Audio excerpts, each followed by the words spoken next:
Apocalypse, I built the infinite train. Welcome back, brave explorers of impossible worlds.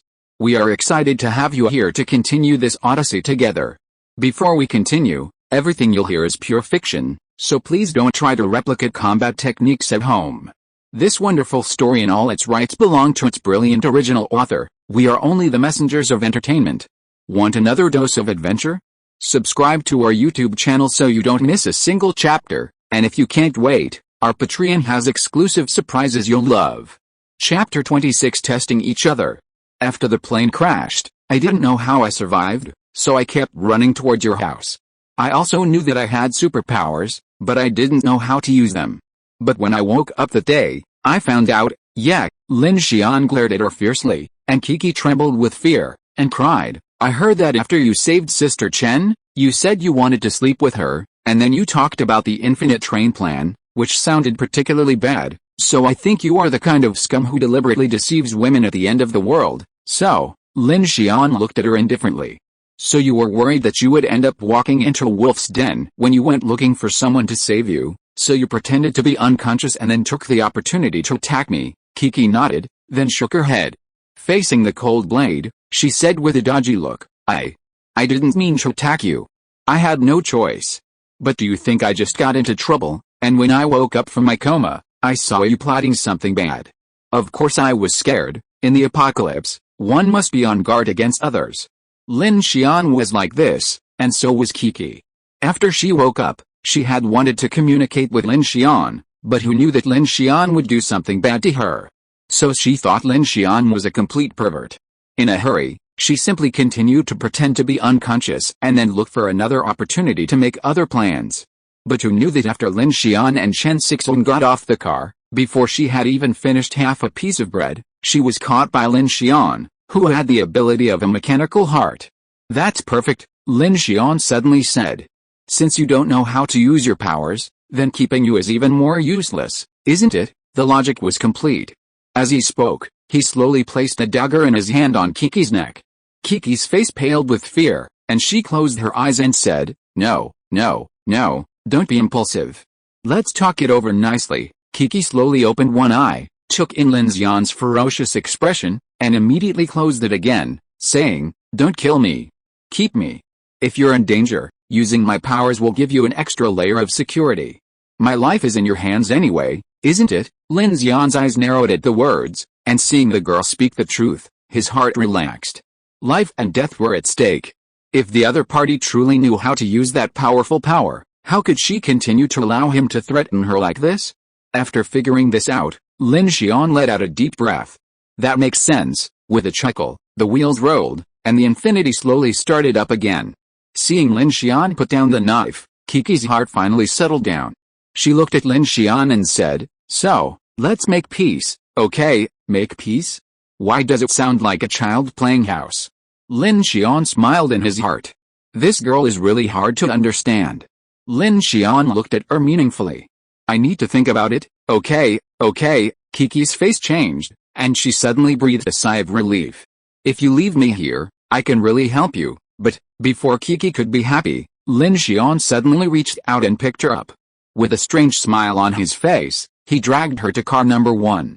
Kiki was caught off guard and said in shock, Hey, what are you doing? Guess, Lin Xian said with a meaningful look on his face. Kiki panicked. Hey, I said we should make peace. I was really wrong.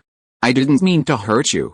You can't bully me. I don't think so. Wait a minute, I'm really not an adult. It doesn't matter. No, actually I'm a man. You see, I don't have breasts. It's meaningless to you. Besides, you have that sister, so don't bully me. I'm not picky. By the way, have you forgotten that I have superpowers? What if I accidentally let them out and hurt you? If that happens, you should thank me for helping you stimulate your superpowers. In car number 1, Lin Xian tied Kiki's hands and feet with 2 ropes, tied him up and threw him on the sofa, and said loudly, You just reminded me. Since you will burst out superpowers when you encounter danger, I can use you as a shield at a critical moment. Besides, you have a history of loosening and attacking.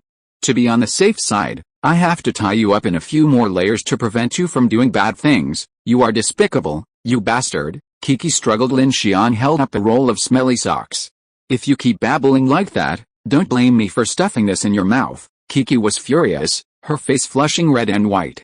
While she felt a momentary relief that Lin Xian had no intention of actually bullying her, this awful guy had actually tied her up, intending to use her as a shield. It was truly despicable, truly abhorrent. But she was under his roof, powerless to defeat him. Seeing him raise a pair of smelly socks, she immediately fell silent and glared at him with those blazing eyes, secretly imagining a good lesson. "If you keep glaring at me, you'll sleep with a zombie tonight," Lin Xian said coldly, noticing her unconvinced expression. When Kiki heard Lin Xian talking about zombies, she shrank her neck reflexively. Due to his power, she fell silent. After a while, she finally said in a mosquito-like voice, "Why are you so fierce?" "What if I want to go to the bathroom?" Lin Xian suddenly smiled. "I have to ask you this. You haven't told me yet, how did you manage to go without eating or going to the bathroom for these 3 days? You were not here the night before last, so I waited for that sister to fall asleep, then I got up, ate, and went to the bathroom. What about last night?" Kiki looked at him unhappily, her eyes flickering. "You were too tired last night, so I waited until you two were asleep before getting up." Lin Xian frowned. "If I hadn't noticed, would you have kept sleeping like this?" "Not really," Kiki said shyly. "I wanted to confess to you today, but I was hungry again, and you guys were not here." Lin Xian. 1845, the sun sets, and the sky is shrouded in darkness. The Infinity train slowly came to a stop on a railway bridge over a mountain stream. After leaving Yushan Station, Lin Xian had driven the train at full speed for nearly 2 hours, except for a brief pause. The train was sweltering with heat, but the increasingly intense snow and wind soon brought the temperature down. The temperature dropped to -3 degrees Celsius, and the wind and snow suddenly arrived, fogging up the windows of the carriages. Chen Sixuan lowered the sunshades in all the carriages and closed the cockpit door. Beyond the train lay a dark valley, and only the outline of a mountain range could be seen. Inside carriage number 1, Chen Sixuan looked at the bound Kiki with a strange expression. She was pretending to be asleep the whole time. "That's right." Lin Xian glanced at Chen Sixuan. "We were both careless. Someone saw the live broadcast last night, I didn't." Kiki retorted with a blushing face. I kept my eyes closed the whole time. I didn't see anything." Chen Sixuan's face flushed red when she heard that. If it was just her and Lin Xian, no matter how embarrassing it was, she would just think of it as them keeping each other warm in the end of the world. But now there was a third person here, and they were seen by others. Even though her worldview was shattered, she felt very embarrassed at this moment. Thinking of this, she gritted her teeth and looked at Kiki with a little anger. "Why did you pretend to be asleep? If we hadn't taken care of you these 2 days, you would have died long ago." "I was." Kiki looked at Lin Xian with a strange look. "I just misunderstood this bad guy." After thinking it over, she decided to make some minor adjustments to this short plot. I hope everyone will point out any problems. Chapter 27 Giant Centipede. "Really?" Lin Xian said with a smile. "Are you relieved now?" Kiki avoided her gaze and muttered, "Didn't I say we made peace?" As she spoke, she suddenly looked at Chen Sixuan and said in a coquettish tone, "Teacher Chen, thank you for taking care of me these 2 days. Otherwise, you can help me untie the rope. I feel so uncomfortable like this." "Really? How can I not see it?" Chen Sixuan snorted. "I tied you up 2 days ago, didn't you sleep soundly?" Although Chen Sixuan has a gentle personality, she is not without temper. Kiki's behavior scared her. How could she give her a good face? Me. Kiki was speechless for a moment. She glared at Lin Xian angrily. "Hey, you're not really planning on keeping me tied up like this forever, are you? What if we run into a monster?" Lin Xian's expression remained calm. "This is punishment for stealing food. If you want me to let you go, let's see how you perform. If your powers can't help, then you'll have to get out of the car." Kiki fumed, glanced at him guiltily, and shrunk back onto the sofa. Okay, I was wrong. If I had powers, I'd definitely help you. Don't kick me out of the car, okay?" Lin Xian said coldly. He ignored her and stood up to go to the cockpit, leaving Chen Sixuan to watch her. Lin Xian pulled out the guns he'd scavenged from the Oasis convoy and sighed repeatedly. One of the AKs had a crooked barrel. But then he thought about how those guys had probably used their guns as firewood sticks after running out of bullets last night, and still been completely wiped out. What kind of monster was this, devouring progress 5%, with no bullets and a crooked barrel? Lin Xian decided to devour it and see if there were any surprises. Swallowed successfully, mechanical source points +2, mechanical swallowing skill proficiency +1, swallowed successfully, mechanical source points +1, mechanical swallowing skill proficiency +1, that's just a tiny amount, and it's a gun. Lin Xian stared at the screen of light before him, feeling uneasy. Don't treat your AK like a firewood stick, damn it. At this moment, Lin Xian's expression suddenly changed, as he suddenly realized something. From beneath the quiet train floor, the subtle trembling of rails slowly reached him. Click click click click click click click click click click click click. Like countless chains sliding across the tracks, the sound was continuous, yet heavy and powerful. What's wrong? Chen Sixuan asked hurriedly as she watched Lin Xian enter the train. SHH, Lin Xian made a gesture to silence them. Something's approaching, he lowered his voice, motioning them both to stay still. Immediately, he turned off the lights in the train, plunging everyone into darkness. He slowly crouched down and placed his hand on the train floor, his mechanical heart energizing him, blending with the train, sensing what was happening outside. Chen Sixuan frowned slightly. She turned and walked to the window beside the bed. She stretched out her fingers and quietly raised the sunshade a crack. Her pupils immediately froze, and she quickly covered her mouth in panic. Kiki, sitting on the sofa opposite, saw Chen Sixuan's expression and her face suddenly became serious. Lin Xian, in the darkness, Chen Sixuan gently patted Lin Xian's shoulder. Lin Xian stood up and turned back, also walking to the window and looking out through the crack. He didn't know until he saw it, but he felt completely unwell. With a faint light in the dark night, he saw a huge black shadow slowly climbing onto the track from the bridge pillar of the rear carriage iron bridge. Its dense claws knocked on the bridge pillar and the rails, making a fine clanging sound. He could even see two extremely long tentacles constantly waving. Is it that giant insect? Lin Xian was horrified. Why was this thing so persistent? It had traveled at least 100 or 200 kilometers from the Jiang City Freight Center to Yushan Station during the day, and yet it was still following him? Was it targeting him? Watching the massive figure in the darkness slowly approach the rear of carriage 3, Lin Xian's eyes flashed. He made a decisive move, his mechanical heart energizing full power, sending both the Whale 03E and the Ring Star 7F roaring simultaneously. Run. He had only one thought in mind. This giant bug, like the white monster from the previous night, wouldn't withstand ordinary armor. While his Infinity's exterior was constructed from the same rolled steel plates and highly hardened tungsten steel used on tanks, making it considerably stronger than a freezer door, he didn't dare take any chances. Furthermore, facing a monster like this, it was better to charge the train than wait for it to unleash its power. The combined kinetic energy of tens of thousands of horsepower and hundreds of tons of mass was formidable. Buzz! The immense pull caused Chen Sixuan and Kiki to stumble. Then the lights in the carriage came on, and the train engine roared furiously. Teacher Chen, cockpit! Lin Xian drew his dagger and shouted.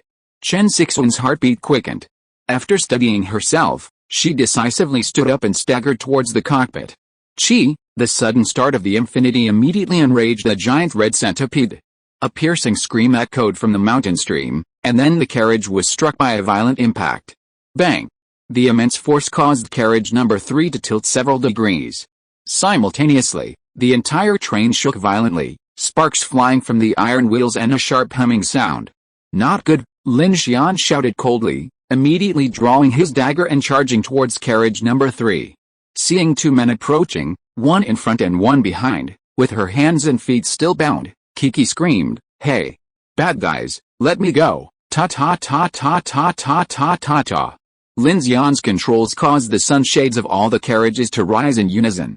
He hurried over and immediately saw a giant red figure crawling onto the side of carriage number 3. Clang clang clang. The giant insect was incredibly fast, its legs like mechanical claws effortlessly clambering onto the carriages. Its immense weight made the roof of carriage number 3 resound with a hollowing sound. Lin Xian watched with trepidation. This thing was much faster than he had imagined, and there was no way he could shake it off. Preventing it from reaching the front and overturning the train, he decisively lowered the tailgate of the rear carriage. Looking out the window at the dense swarm of insect legs, Lin Xian felt a chill run down his scalp. But just as the hydraulic tailgate was lowered a third of the way, it suddenly jammed. Outside, he peered into the air, revealing the rapidly moving portion of the giant red insect. Damn it! Lin Xian unceremoniously aimed a blast of air at the insect's abdomen. Puff! The all-out blow struck head-on, resonating with a resounding reverberation. It only severed one of the hundreds of legs in the crimson giant, sending it flying, causing no significant damage. Instead, the blow caught the giant insect's attention, and it quickly climbed onto the roof. Because the hydraulic tailgate was stuck, the giant insect suddenly reeled up its tail, revealing several tail stingers over a meter long. They fused together and fiercely stabbed the steel tailgate. New book, please read. If you are listening to this novel on a channel other than Fanfic World, it means it was downloaded and re-uploaded without effort. We warmly invite you to visit our channel, Fanfic World. There you will find the original version of this story and many other novels of various genres. We look forward to seeing you dive into a world of incredible novels. Chapter 28: Chen Sixuan's Decisiveness. Bang! A tremendous force dented the steel tailgate, creating a massive bulge. Lin Xian watched with alarm, thinking this insect was incredibly powerful. At this rate, it would pierce his armor sooner or later. Thump, thump, thump. The giant insect's front half had already crawled onto car number 2. Seeing this, Kiki leaped over to car number 2. With a kick of her foot, she pulled out a small utility knife from the corner of the waterproof bag. It turned out she had secretly used this knife to untie the ropes. Lin Xian glanced at her, but it was too late to intervene. Bang! Bang! At the same moment, a sharp, gnawing sound echoed from the roof, a terrifying sound of metal tearing. Furious, fearing it might bite through the car, Lin Xian unleashed his air gun, desperately aiming for the soft white shell of the insect's tail. Puff! Puff! Puff! The frantic wind cannon finally achieved some effect, shattering several pieces of the insect's soft white shell. The immense impact also created a bloody hole, gushing out dark green insect blood. The giant insect, in pain, abruptly retracted its tail stinger, then reeled it back in, aiming at the now dented tailboard. Run! Lin Xian's pupils narrowed, realizing the tailboard was about to collapse. He turned and shouted at Kiki. Bang! The massive tail stinger pierced directly through the tailboard, piercing into the interior. Kiki, crouching on the ground, frantically cutting the nylon ties around her feet with a knife, looked up at Lin Xian's shout and saw countless shattered steel fragments flying towards her like bullets. She froze, her pupils dilating rapidly. Seeing that she didn't dodge or evade, Lin Xian's heart sank. In a flash, he suddenly appeared in Kiki's sight, accompanied by a rapidly solidifying wall of ice. Lin Xian had already pounced on her, raising his hand and waving it. Puff! Puff! The azure ice wall had barely frozen when several black steel fragments embedded themselves deeply, shattering the ice. Ah! Kiki cried softly, and Lin Xian lifted her up and swept her aside. Ouch! Kiki was crushed, the ropes binding her hands and feet crumbling.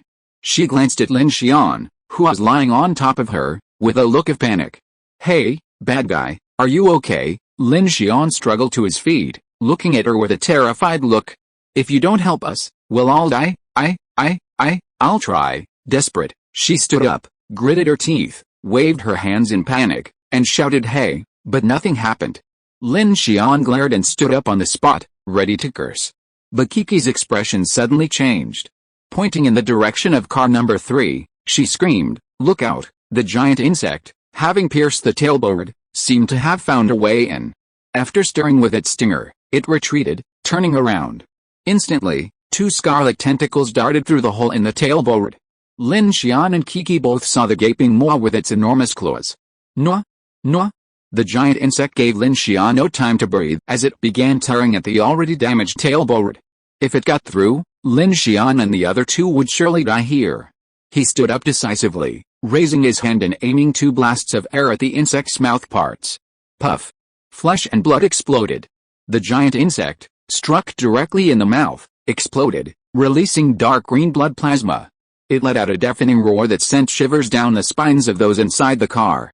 The giant insect, in pain, happened to snag its lower body on a row of iron lattice posts beside the track.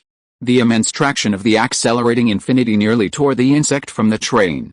However, its legs on its abdomen clung tightly to car 3, causing the entire train to slow down suddenly.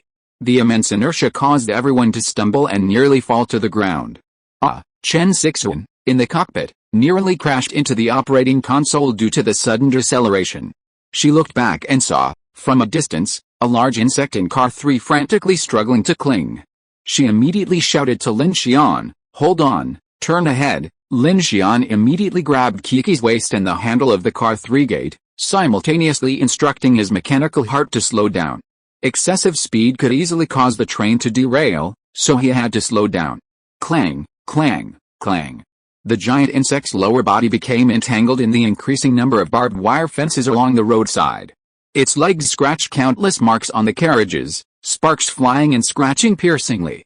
Meanwhile, the red insect continued to chirp. However, the train turned a curve, and the immense centrifugal force caused the insect's lower body to become entangled in more wire fence posts. Finally, unable to withstand the train's pull, it slid off the roof of car 3 with a huddle and tumbled down the ramp beside the track. Clang, clang. Soon, the carriage was silent again.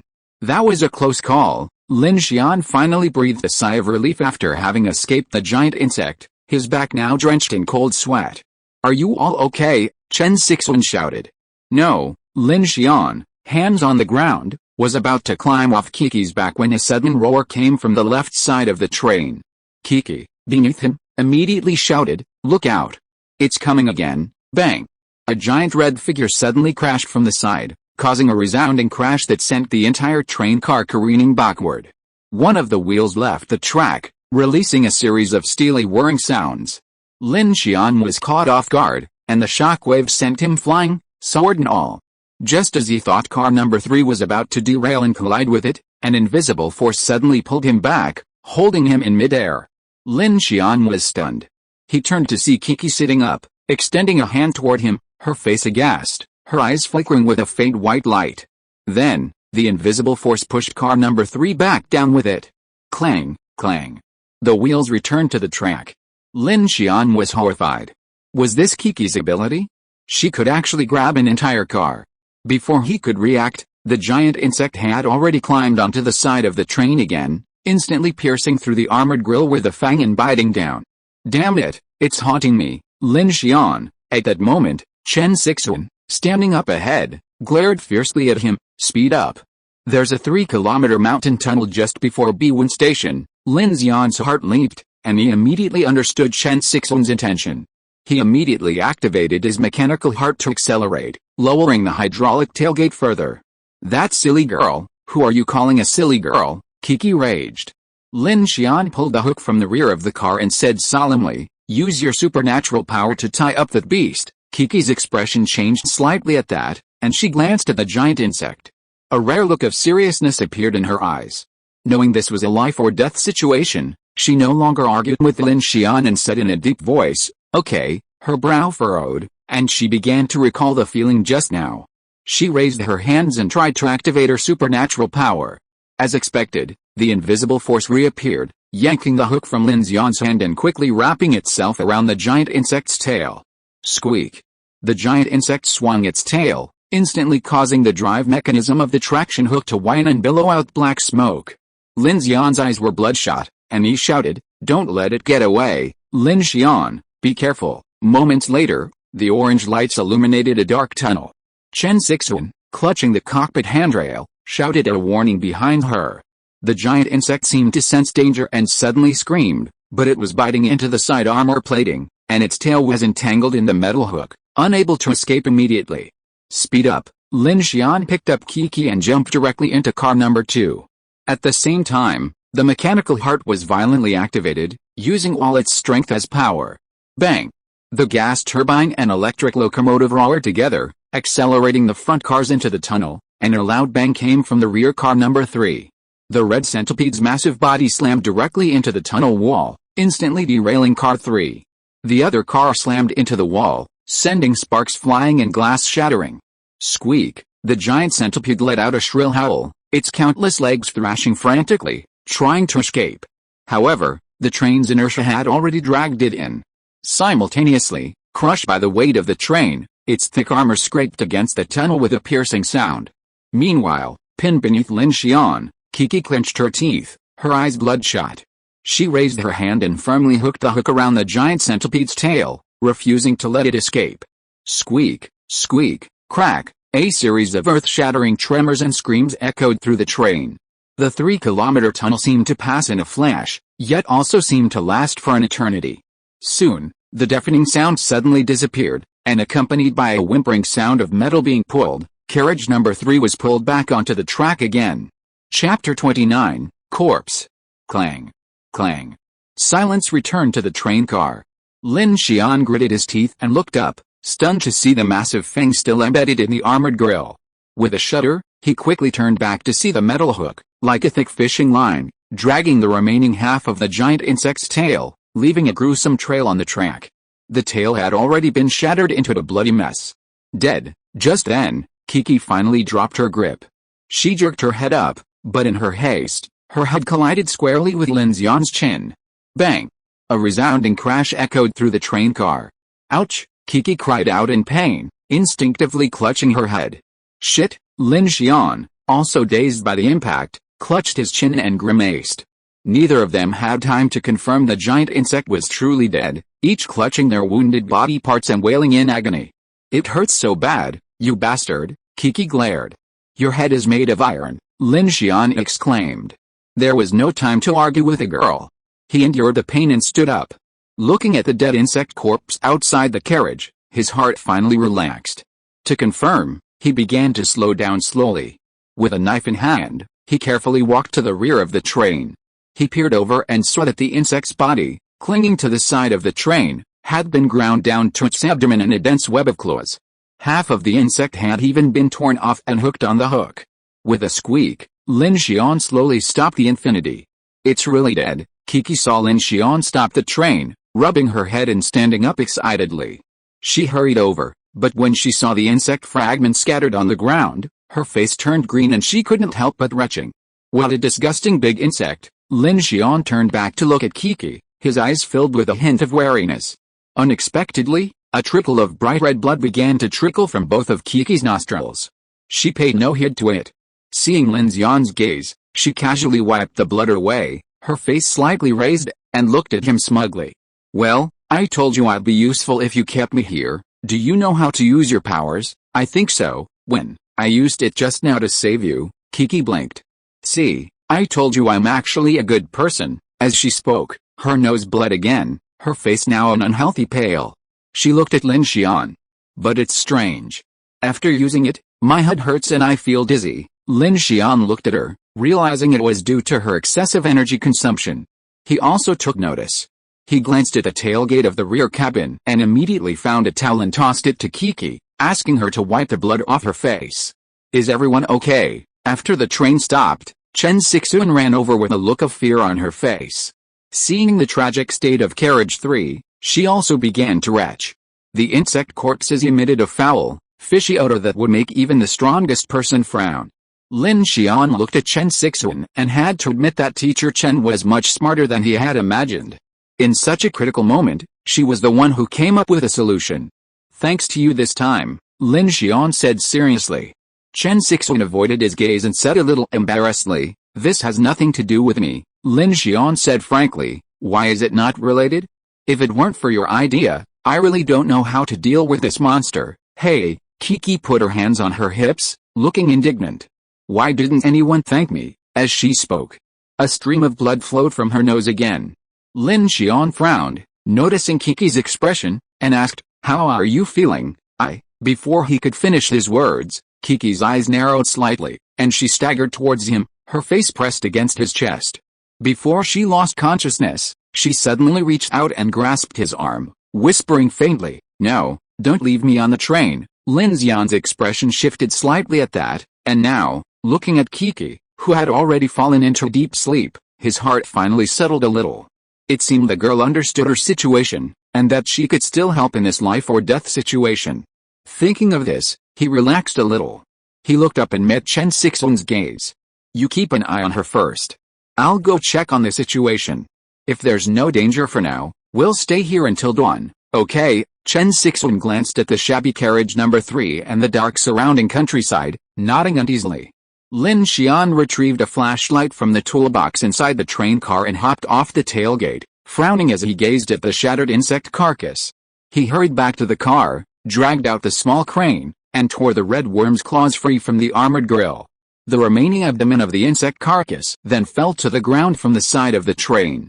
He then walked back to the back, unhooked the hook from the half-tailed worm, and retracted it onto the train. "This needs repairing." Lin Xian looked at carriage 3 after the battle, his face heavy.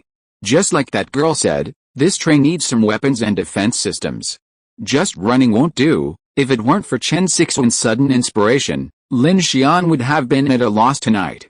His wind gun was as powerful as a firearm at close range, but its power was greatly reduced at a distance. Both the white giant and the red worm were thick-skinned monsters. Conventional weapons would have had little advantage against them.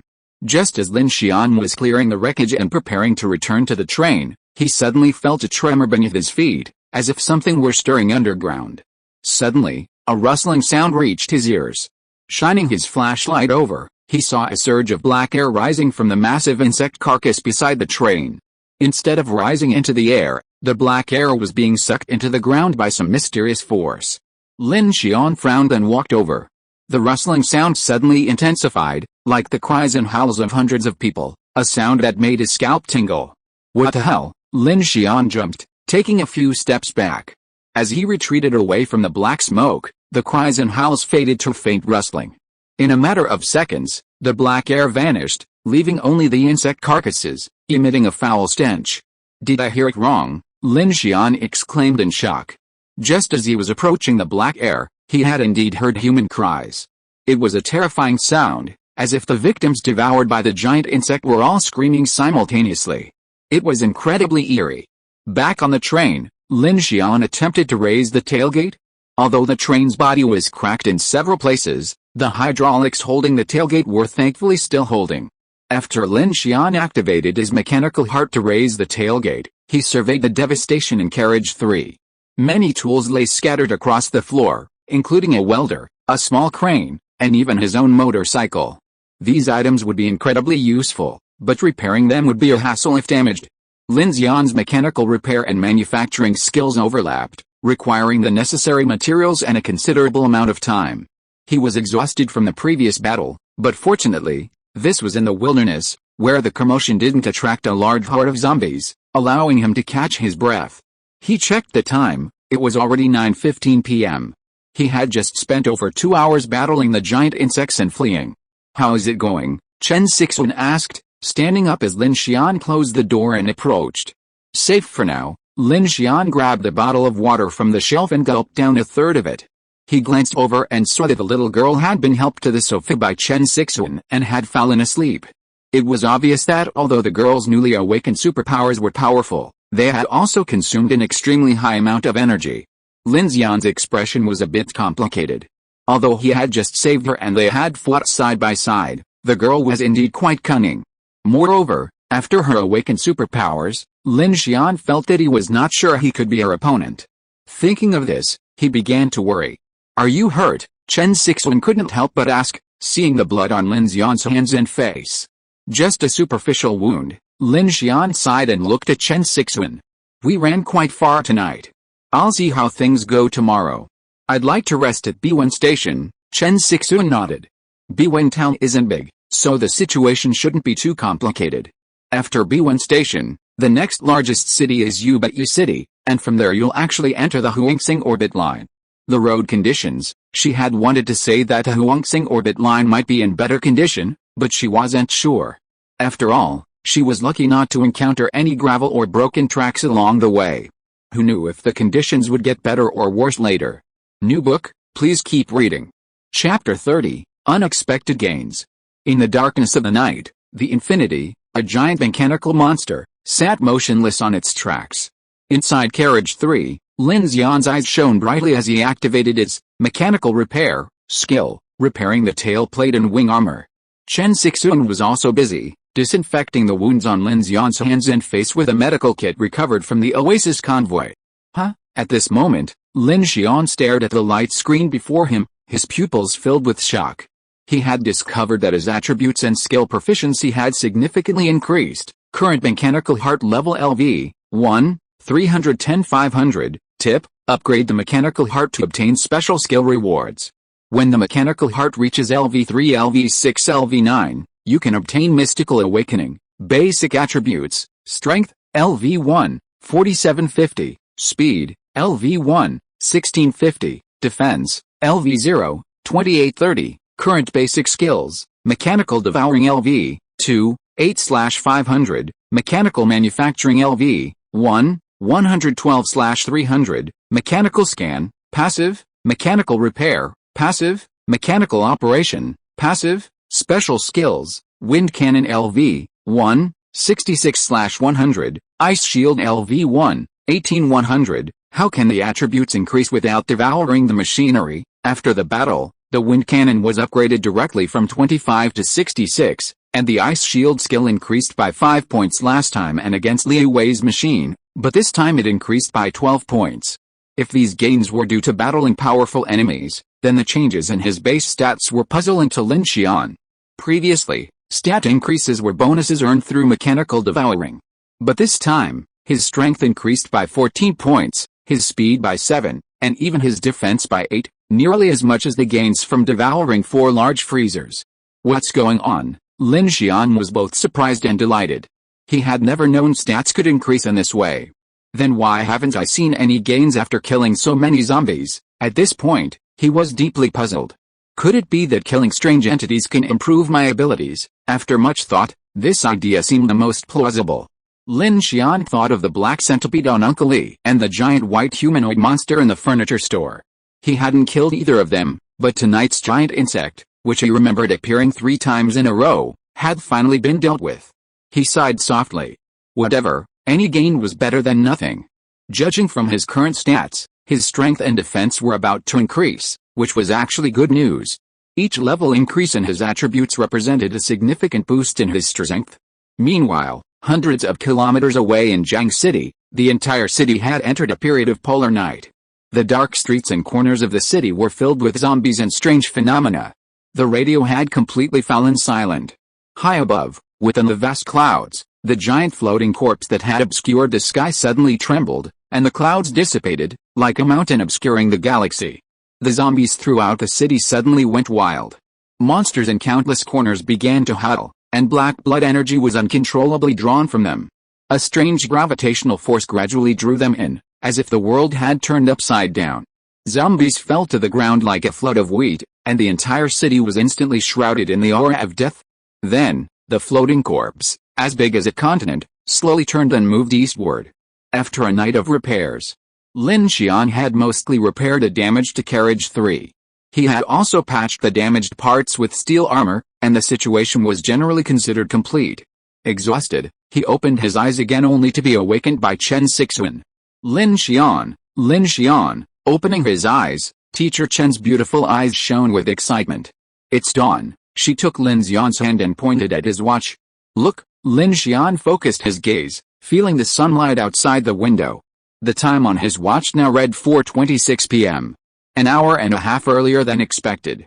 Lin Xian's eyes lit up, and he immediately lost all sleepiness.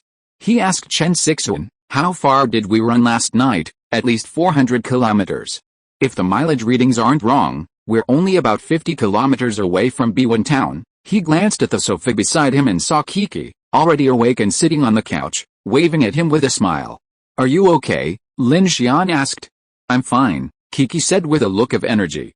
I've had a good sleep and feel much better. Lin Xian frowned, and suddenly looked at her and said, I seem to have forgotten to tie you up. Hearing Lin Xian's words, Kiki's face suddenly darkened, and she said nervously, Hey, I saved you yesterday, and you still want to tie me up. It's okay if you don't tie me up, Lin Xian said seriously. In view of your performance last night, I can forgive the issue of you stealing food, but now I ask you a question. If you don't tell the truth, I will still throw you down. Kiki frowned, looked at him with some fear, and stammered, What's the question? About what you said. Your father is the boss of Linglong Group and the second-level investor of the Shuguang project. Is it true or false? Kiki asked doubtfully. Didn't you say you were not interested in this matter? Answer my question, Lin Xian said bluntly. He could see that this girl had a bit of an eccentric personality, and he didn't know how true or false her words were. In addition, she now knew how to use her supernatural powers. If Lin Xian didn't let her put her position straight, she would not be able to stay at all. Seeing Lin Xian's stern tone, Chen Sixuan couldn't help but feel a little nervous. She wondered why she hadn't noticed Lin Xian's deep thoughts and decisiveness before. When he was stern, it was as if she was his student instead of his teacher. It's true, Kiki glared at Lin Xian, thinking that this man was truly fierce. Where were you going in the helicopter? I'm not sure, I just know it was towards Dalao Mountain, Kiki said. Lin Xian didn't sound fake, so he continued, do you know why the plane crashed? Kiki's face changed color at this, and she shook her head. I don't have much memory. The plane suddenly lost control, and there seemed to be something in the sky. Lin Xian frowned. As expected, there must be something terrifying hidden in the huge cloud above Jiang City, something terrifying and terrifying. The oppressive feeling was even greater than the arrival of night. Okay, last question. Lin Xian breathed a sigh of relief and looked at Kiki with a scrutinizing look. You are not very old, but you seem to know a lot about scientific and technological equipment. Why is that? Kiki tensed up when she heard Lin Xian's last question. Unexpectedly, hearing his question made her feel relieved. Her eyes lit up and she said confidently, then you underestimate me. I am familiar with all kinds of cutting-edge information systems you can think of. There is no place on the internet that I can't go. In the past, I could even get you the parameters of the most advanced super-heavy integrated armor of the Interstellar Army. Have you heard of the compound multi-aperture array wave-light radar? Have you heard of the I-17 multi-lobed plasma cannon that is said to be top secret and is still in the experimental stage? I know a lot of these interesting things. Your 2028 Zhujing 03E heavy-duty gas turbine locomotive has been retired for almost 10 years. It's already struggling to adapt to the turbulence and high salinity storms on the transoceanic track. Of course, you've only driven less than 1,000 kilometers, so you're still a long way from the ocean track. Food, water, air, information, defense, medical care, aside from the temporary lack of energy, everything else is still lacking. Am I right? Hearing this, Chen Sixuan's face was filled with disbelief. It was hard to believe that this young woman knew so much. New book, please read it. Chapter 31 Motorcycle Girl. Lin Xian looked at the confidently arguing girl in front of him with great interest, and smiled faintly. Hearing you say that, it seems that you have a better way. Of course, Kiki said with confidence, now that we are all in the same boat, even if I don't consider you as a bad guy, I have to think about my own safety. According to the current situation, how can we get to Jinhe? Tell me about it. Kiki looked at him. Your ability allows you to control machinery, right? Lin Xian nodded. Yes, that's right. Kiki snapped his fingers and said confidently, I know the nearest military outpost is near Biwen City. There should be a lot of military supplies there. If you're lucky, maybe you can get a radar system or a sentry system. At worst, you can get some weapons. It's better than fighting bugs with a knife last night, right? Hearing this, Chen Sixuan on the side looked incredible and said, military outpost? How do you know about this kind of thing? I know a lot more. Kiki looked proud, and she looked at Lin Xian. How about we cooperate? Lin Xian looked at her, smiled faintly, and his brows were cold. I refuse. Kiki's expression was suddenly startled. Lin Xian had a look of interest on his face just now, but why did he suddenly turn cold? What do you mean? Lin Xian's eyes fell on her coldly, and he said slowly, I don't like being manipulated by others. If you think you want to oppose me because you have awakened your superpowers, we might as well decide life and death right away, so as to avoid suspicion of each other along the way, Kiki said with a guilty conscience. Who wants to oppose you? Lin Xian smiled lightly and said, I can send you to Jinhe.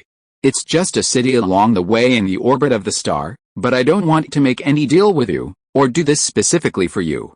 We are living one day at a time now. If I take you on the road, it must be because I can trust you on the road, and you bring value to the team, so no one here will serve you, and the food is limited. We need to divide the work and cooperate. As for whether you will bring me any benefits by going to Jinhe, I don't care at all. Do you understand? Others might consider Lin Xian's thinking short-sighted, but in the apocalypse, the present moment always trumps the future. He must prioritize daily survival and a way to escape the polar night, and he doesn't dwell on future benefits or promises. Overthinking is a burden. Kiki's attempt to negotiate with him, to gain special status on the train and boss him around, is completely miscalculated. For other survivors, such expectations would drive them to make an insane effort, but Lin Xian isn't one of them. A person without sincerity, no matter how capable, holds no value to him. Most importantly, he must make Kiki feel a sense of danger. Otherwise, if he compromises with her, she'll think he's wary of her abilities. So, why not just be frank and make it clear who's friend or foe? Kiki watched Lin Xian smile at her, but for some reason, that smile didn't seem warm. On the contrary, it felt as if she turned around, it would transform into a terrifying demon, baring its fangs and ready to devour her. At Lin Xian's forceful remarks, Kiki's eyes flickered. Their gazes met, and there seemed to be a pause before Kiki looked away. She hugged her legs on the sofa, resting her chin between her knees. Her smug expression faded, and she stared at him with wide, kitten-like eyes. Letting out an oh what? Lin Xian's eyes burned. Then I'll do as you say, Kiki poked her index fingers. Though a little unconvinced, her tone softened. Just don't let me go hungry. Lin Xian stood up, grabbed a can of fruit and a bag of snacks from the shelf, and tossed them to her. His voice was cold. I don't care what you were before, but once you're on this bus, you'd better not have any other thoughts. Everyone has only one life. If you can't trust me, no matter how useful you are, I'll throw you off. Kiki's eyes rolled as she heard this, furtively watching him, unsure of what she was thinking.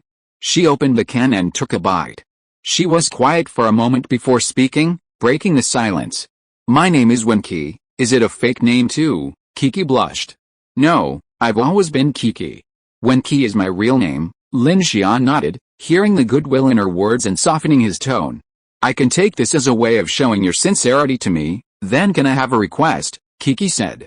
Go ahead, let me stay in carriage too. Kiki didn't want to sleep in the same carriage with Lin Xian and Chen Sixuan all day. Although she had a carefree personality, she was still a young girl and had some sensitivity about matters between men and women. No problem, Lin Xian nodded. But carriage 2 is relatively empty. If you want to accommodate it, we need some preparation. I'll figure it out myself. Huh? Lin Xian's eyes narrowed slightly, his tone unfriendly. Kiki quickly corrected herself, saying meekly, what I mean is, I'll need your consent, and of course, your help. That's more like it. Lin Xian was much more satisfied with Kiki's attitude. After a period of friendly negotiation, Lin Xian tentatively accepted this girl with a somewhat complex identity. Furthermore, after last night's battle, he recognized Kiki's value. Hey, seeing Lin Xian about to leave, Kiki called out, pouting. Bad guy, you still want to go to that military outpost? Lin Xian frowned. No traps, right? Kiki rolled her eyes at him, her tone surprisingly gentle. If you don't believe me, I can go with you. Lin Xian's expression darkened slightly, but he could tell Kiki's words were sincere. He also reassessed his infinite train plan, realizing it still had many shortcomings. His special abilities had temporarily alleviated the energy pressure, but since setting out on his journey, the challenges he encountered had become more serious than the energy issue. So when Kiki told him about a military outpost in North Bay City, Lin Xian was genuinely interested. He urgently needed to upgrade the Infinity's armor and weapons. A mobile fortress this large also required a more discerning detection system. He, too, needed to quickly upgrade his mechanical hard or acquire more useful skills. Lin Xian had imagined that a simple hairdryer could grant him the powerful wind cannon skill. Perhaps consuming a military weapon would yield even more surprises. Regardless of his considerations, he decided he could no longer recklessly charge into the night. He needed to have adequate means of self-preservation. Thinking of this, Lin Xian nodded and said, I do want to make some upgrades to the armor and weapons of the train. We can go and take a look at the military outpost you mentioned, and we can also replenish some supplies in B1 town. Okay, Kiki's eyes lit up, and she pointed in the direction of car number 3, then let's ride that one. Lin Xian frowned and looked at her. Can you ride it? Tisk, who are you looking down on? Kiki turned sideways, revealing a small tattoo on the side of her slender waist. It was a black cat head wearing sunglasses, and with a pair of smooth long legs under her shorts, she looked inexplicably like a punk girl. Do you know what my name was before? Spiritual little sister, bah. It's who are you, Black Rider, Black Motorcycle Taxi, bah. Country Bumpkin, newbie, please read on, recommended. Chapter 32 Misty Station. The Infinity sped through a mountainous landscape. Before long, the view, which should have been gradually opening, was shrouded in a thick, white fog. Inside the cockpit, Chen Sixuan frowned as she monitored the radar. This thick fog after the snow doesn't seem right. That's a good thing, Lin Xian said, gazing at the dense fog ahead. Such a large train entering the city is bound to attract the attention of many survivors. This fog has saved us a lot of trouble. Chen Sixuan glanced anxiously in the direction of car number 3, where Kiki was excitedly adjusting her motorcycle. Do you trust her? Compared to Lin Xian and Chen Sixuan's relationship, Kiki was an unexpected guest. Both of them could clearly sense an impenetrable veneer around her, so Chen Sixuan was almost entirely skeptical of her words. Lin Xian's expression remained calm as he said calmly, "She's a smart woman. She knows this train can't move without me. So unless she has a better survival strategy, cooperating with us is her best option if she wants to survive." Chen Sixuan nodded slightly. Just as she was about to speak, Lin Xian suddenly grabbed her waist and kissed her fiercely on the lips. This move made Chen Sixuan blush and her heart beat faster. "Ah, what are you doing?" she whispered shyly. "Teacher Chen?" Lin Xian looked at Chen Sixuan with admiration. "I was lucky to have you last night." Chen Sixuan was held in his arms. Hearing Lin Xian's words, she didn't say anything, but joy spread in her heart. Although she didn't appear to be strong, she had always been a strong-willed woman, never willing to be treated as a vase. In this life-or-death situation, hearing Lin Xian's recognition of her instantly made her feel validated. "Don't underestimate me. After all, I'm still your teacher." Chen Sixuan's words were playful, but then she realized the ambiguity of this statement in the current relationship between a man and a woman, and her expression changed slightly. Lin Xian smiled faintly. "Yes, they say a teacher is a navigator of life, and now you are indeed the navigator of this train." Clank, clank. The train passed through the switch and began to slowly enter a foggy platform. Visibility was extremely low, less than a few meters. To ensure it would not collide with other trains parked on the platform, Chen Sixuan quickly pulled the brake valve. "Should I stay on the train?" Lin Xian nodded. "Yes. There's no other way to protect yourself right now.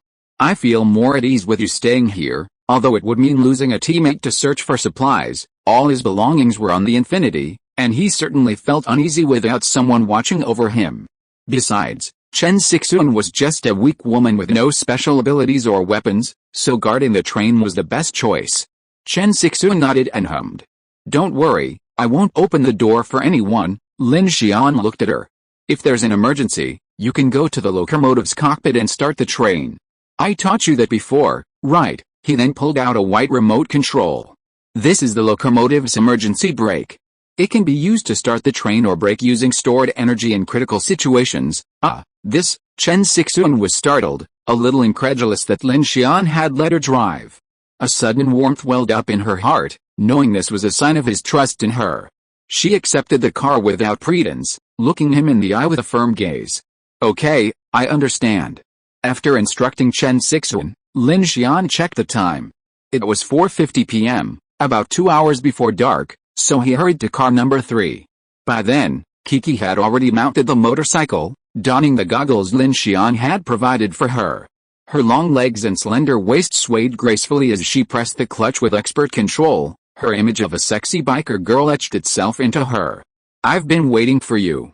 There's not much gas on this bike." Lin Xian put the dagger behind him and used his ability to slowly lower the tailgate.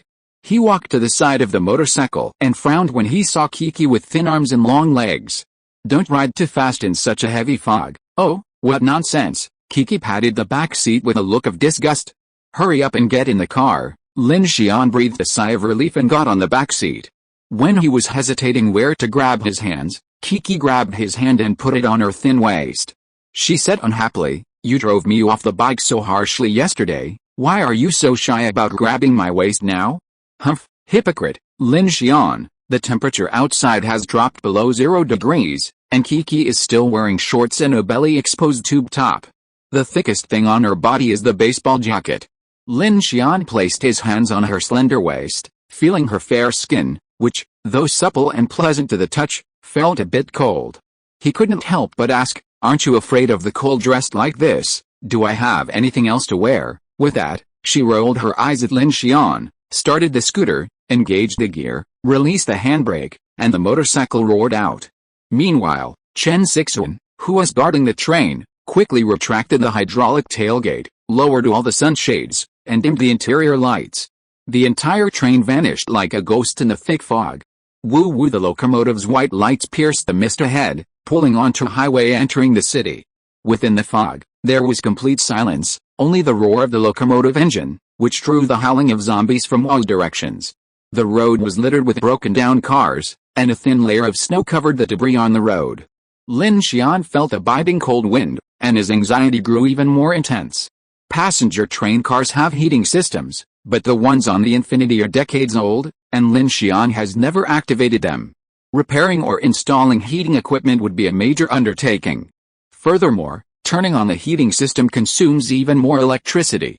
After last night's battle, if it weren't for the reserve power of the Huingsing 7F electric locomotive, Lin Xian wouldn't have had the stamina to fight the giant insect and still cover a distance of 300 or 400 kilometers. The extreme cold brought far more trouble than he had imagined. Kiki propped up her phone in front of the locomotive, which contained a preset map. Although she had no navigation system, she seemed to have memorized the route, driving swiftly through the fog. Lin Xian, sitting in the back, was curious. "Why do you feel like you've been here before, Tisk?" "I have a great sense of direction. This place only has a few streets. How can the traffic be that complicated?" "Hold on tight." With that, she stepped on the accelerator, and the locomotive accelerated again. But just a few hundred meters later, Kiki suddenly slammed on the brakes. Squeak! The sound of tires rubbing echoed through the streets.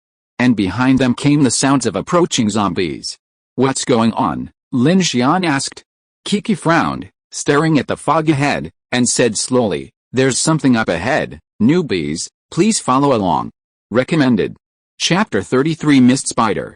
The streets, shrouded in thick fog, looked eerie, almost completely obscuring the sunlight. Lin Xian and Kiki reached an empty stretch of road and suddenly stopped. "Something's not right." Lin Xian, sensing a strange presence, drew his dagger from his back, his face wary. A rustling, a snapping, a clattering sound approached, quickly becoming a roaring, earth-shattering roar. Their faces paled at the sound. "Zombies!" Lin Xian exclaimed. Not quite. As he spoke, several zombies suddenly burst forth from the dense fog ahead of the motorcycle. Lin Xian noticed these zombies were vastly different from those he had encountered before. Their skin was gray and rotting, and they ran swiftly, some even crawling on all fours like animals. This scene reminded him of Uncle Li, whom he had met the night he rescued Kiki at the shelter in Jiang City.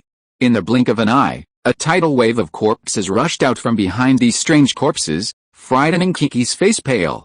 She immediately shouted, "Hold on tight." She immediately released a brake and stepped on the accelerator. The motorcycle's rear wheel spun rapidly under the powerful traction, scraping against the ground with a puff of white smoke. "Forward!" Lin Xian said nothing, raised his hand and pointed forward, unleashing a blast of wind gun fire, blasting the head of a strange male corpse that leaped towards him. Ugh! A shrill cry echoed in all directions. The motorcycle suddenly rushed out, barely dodging the claws of several strange corpses. Lin Xian, as if facing a formidable enemy, sat in the back, slashing with a knife in his right hand and continuously firing wind gun fire with his left hand, and began to flee from the endless tide of corpses. Bang! A wind gun blast cut a female corpse in half. At this moment, a strange black insect was also blasted out from the corpse's back. Lin Xian looked at it and his expression suddenly darkened. "These aren't ordinary zombies," he shuddered. According to past experience, these strange creatures only roamed at night. How could they be out in the open in broad daylight? Damn it! Kiki, who was driving, watched as dozens of zombies suddenly descended upon her. In desperation, she gritted her teeth and waved her hand. Buzz! A powerful shockwave erupted, instantly sending the zombies flying in front of her, and the motorcycle successfully broke through the encirclement. Lin Xian saw Kiki's attack and immediately felt something was wrong. The steering wheel trembled slightly. He tilted his head and saw that Kiki's face had paled noticeably, and her hands were shaking as she controlled the motorcycle. He immediately activated his mechanical heart to control the motorcycle. Just as Kiki was wondering why the motorcycle was suddenly out of control, Lin Xian suddenly pulled her to the back seat, took the front seat, and stepped on the accelerator to resume the journey. "Aya, what are you doing? There's something wrong with this fog.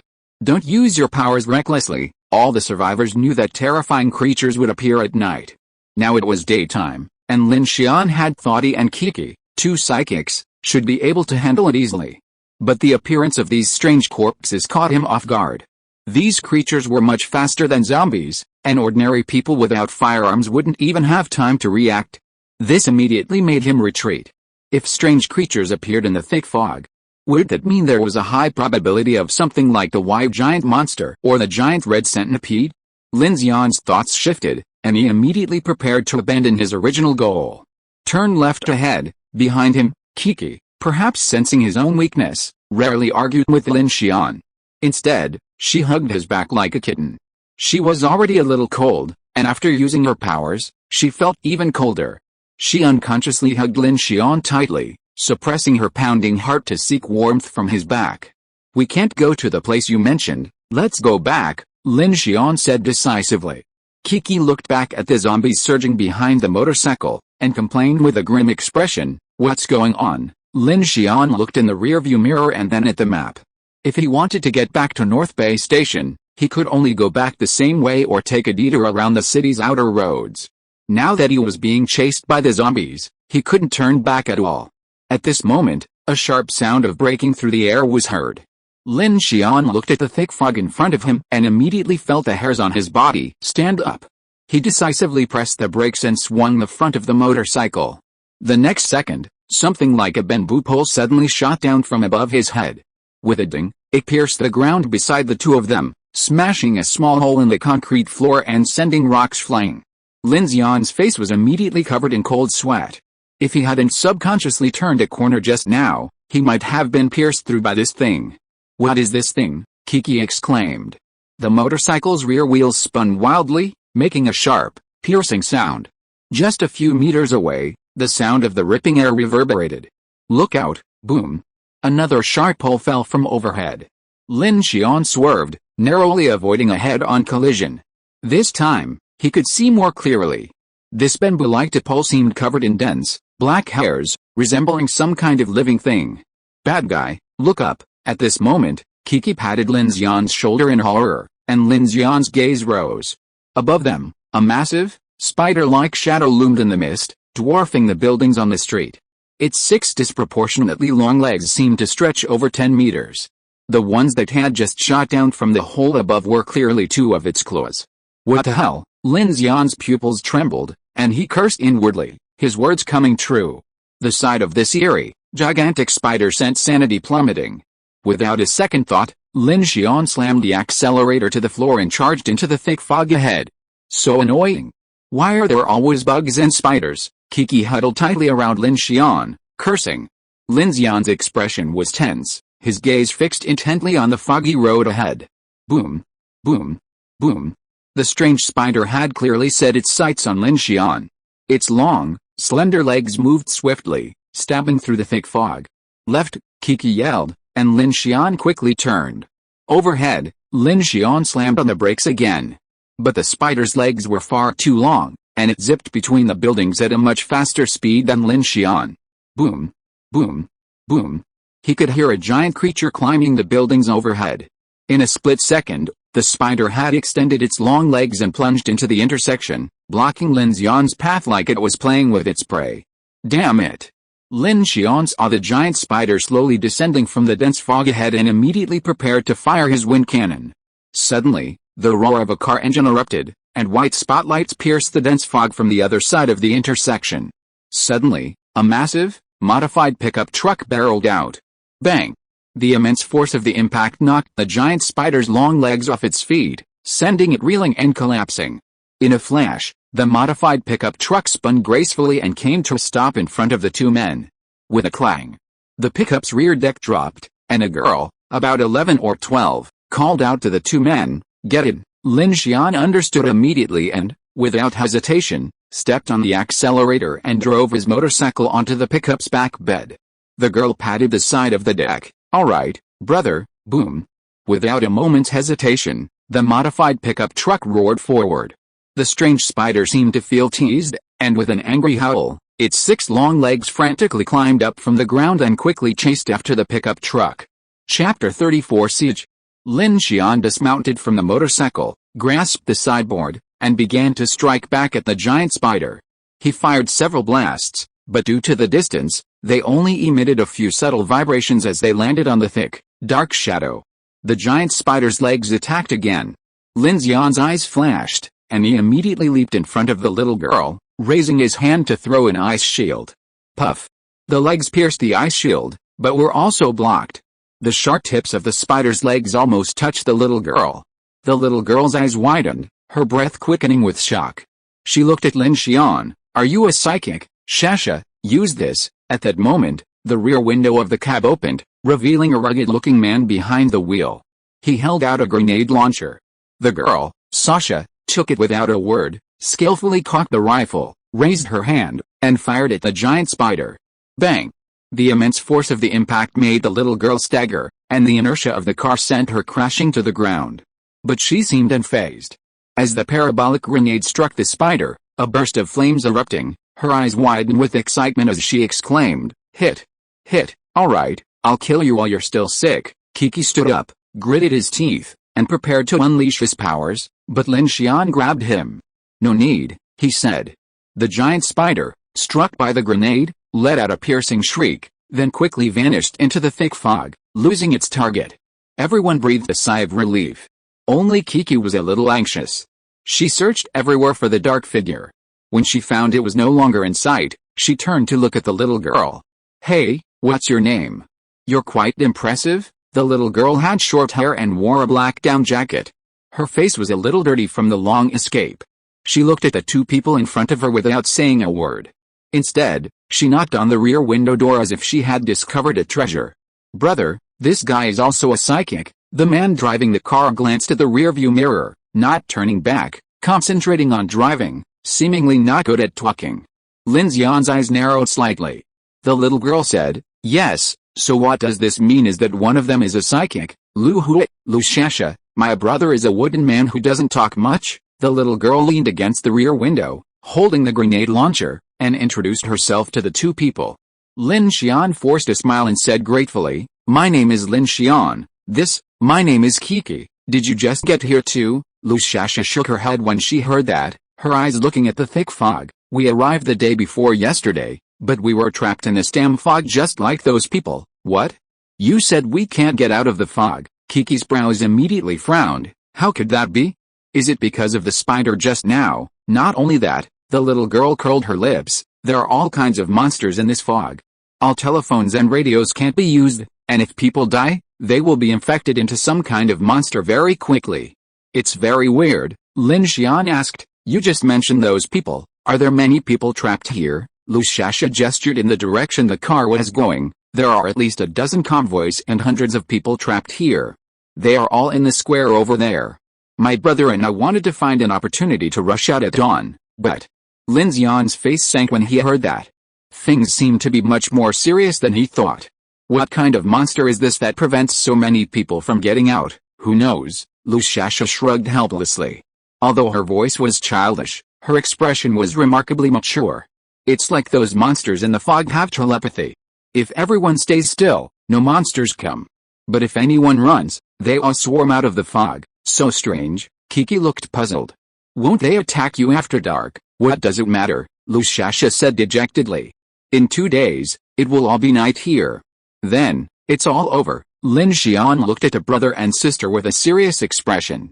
If what Lu Shasha said was true, this thick fog was almost indistinguishable from night, and yet those monsters had strangely not attacked the survivors who were camped together.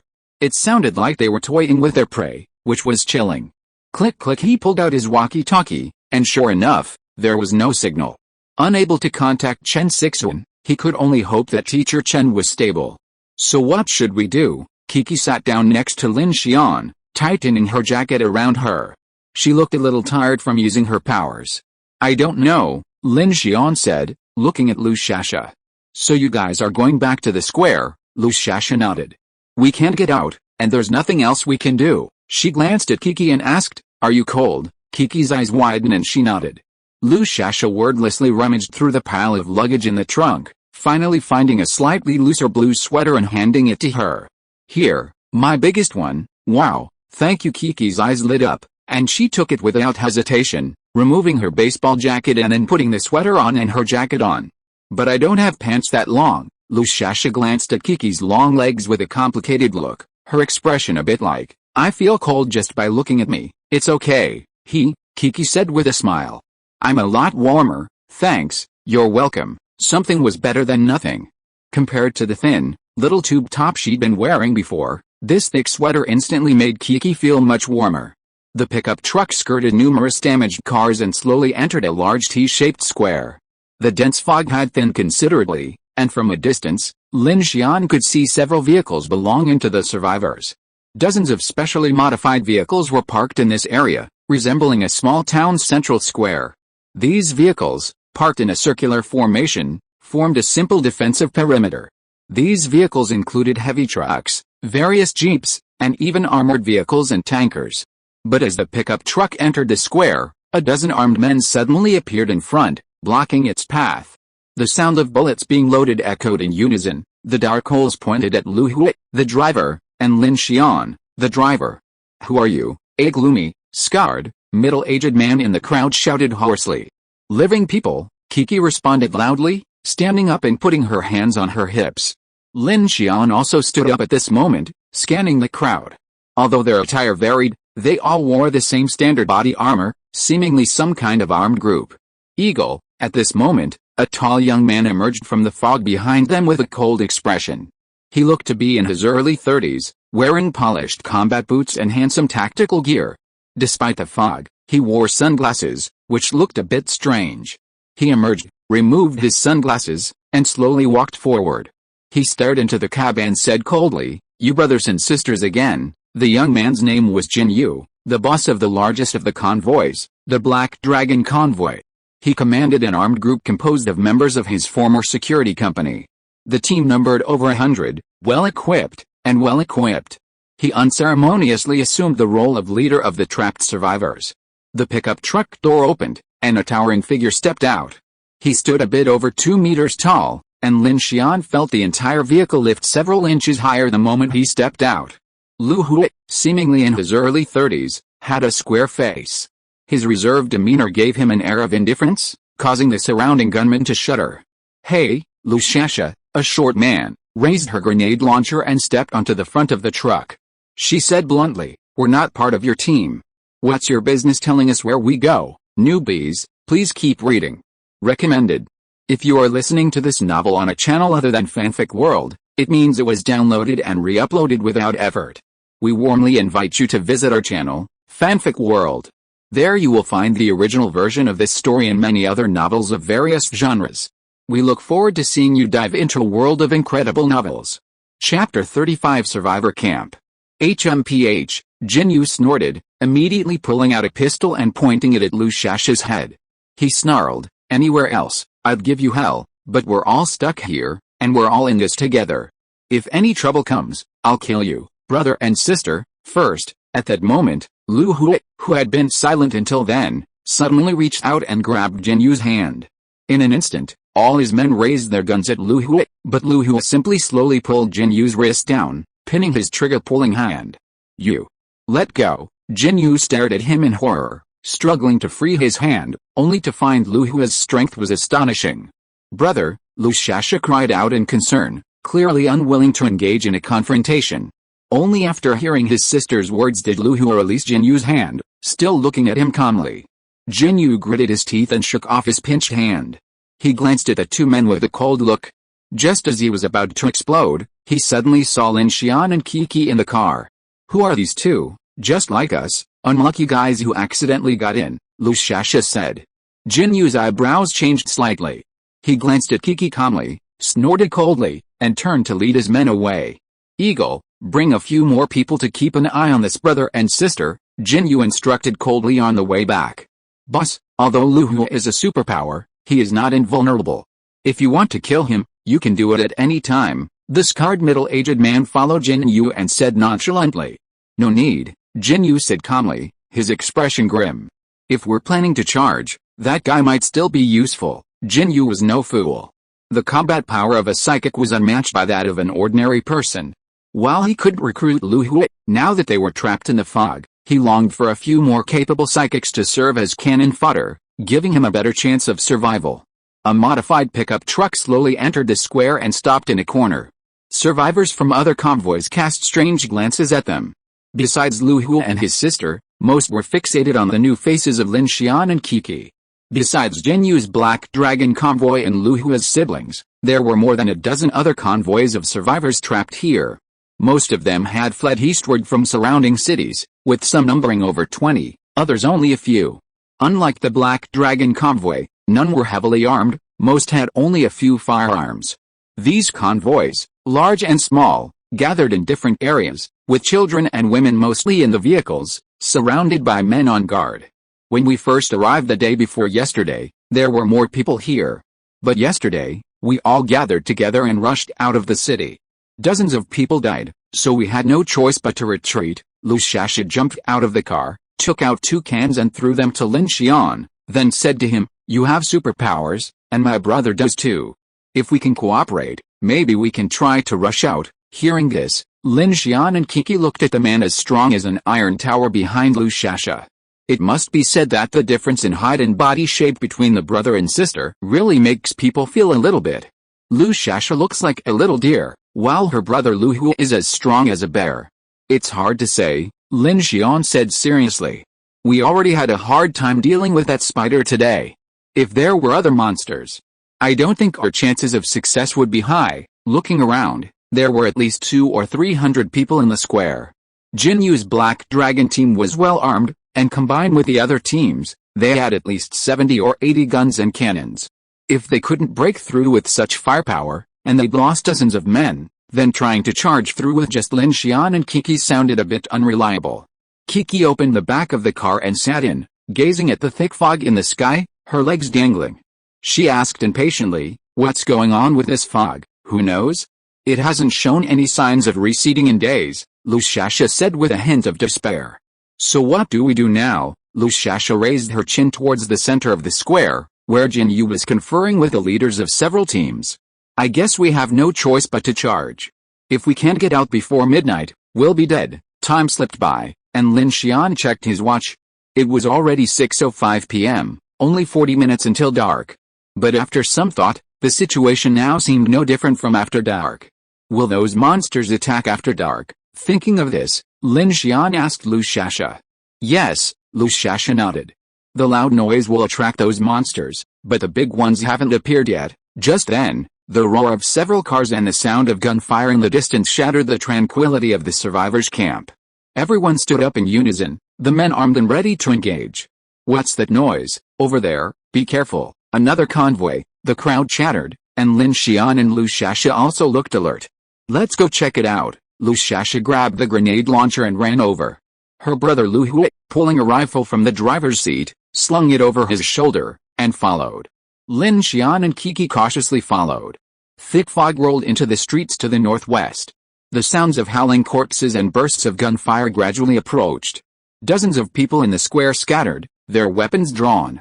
Some climbed into cars, others took cover in roadside flower beds. Soon, several military jeeps suddenly rushed out, crushing several eerie corpses.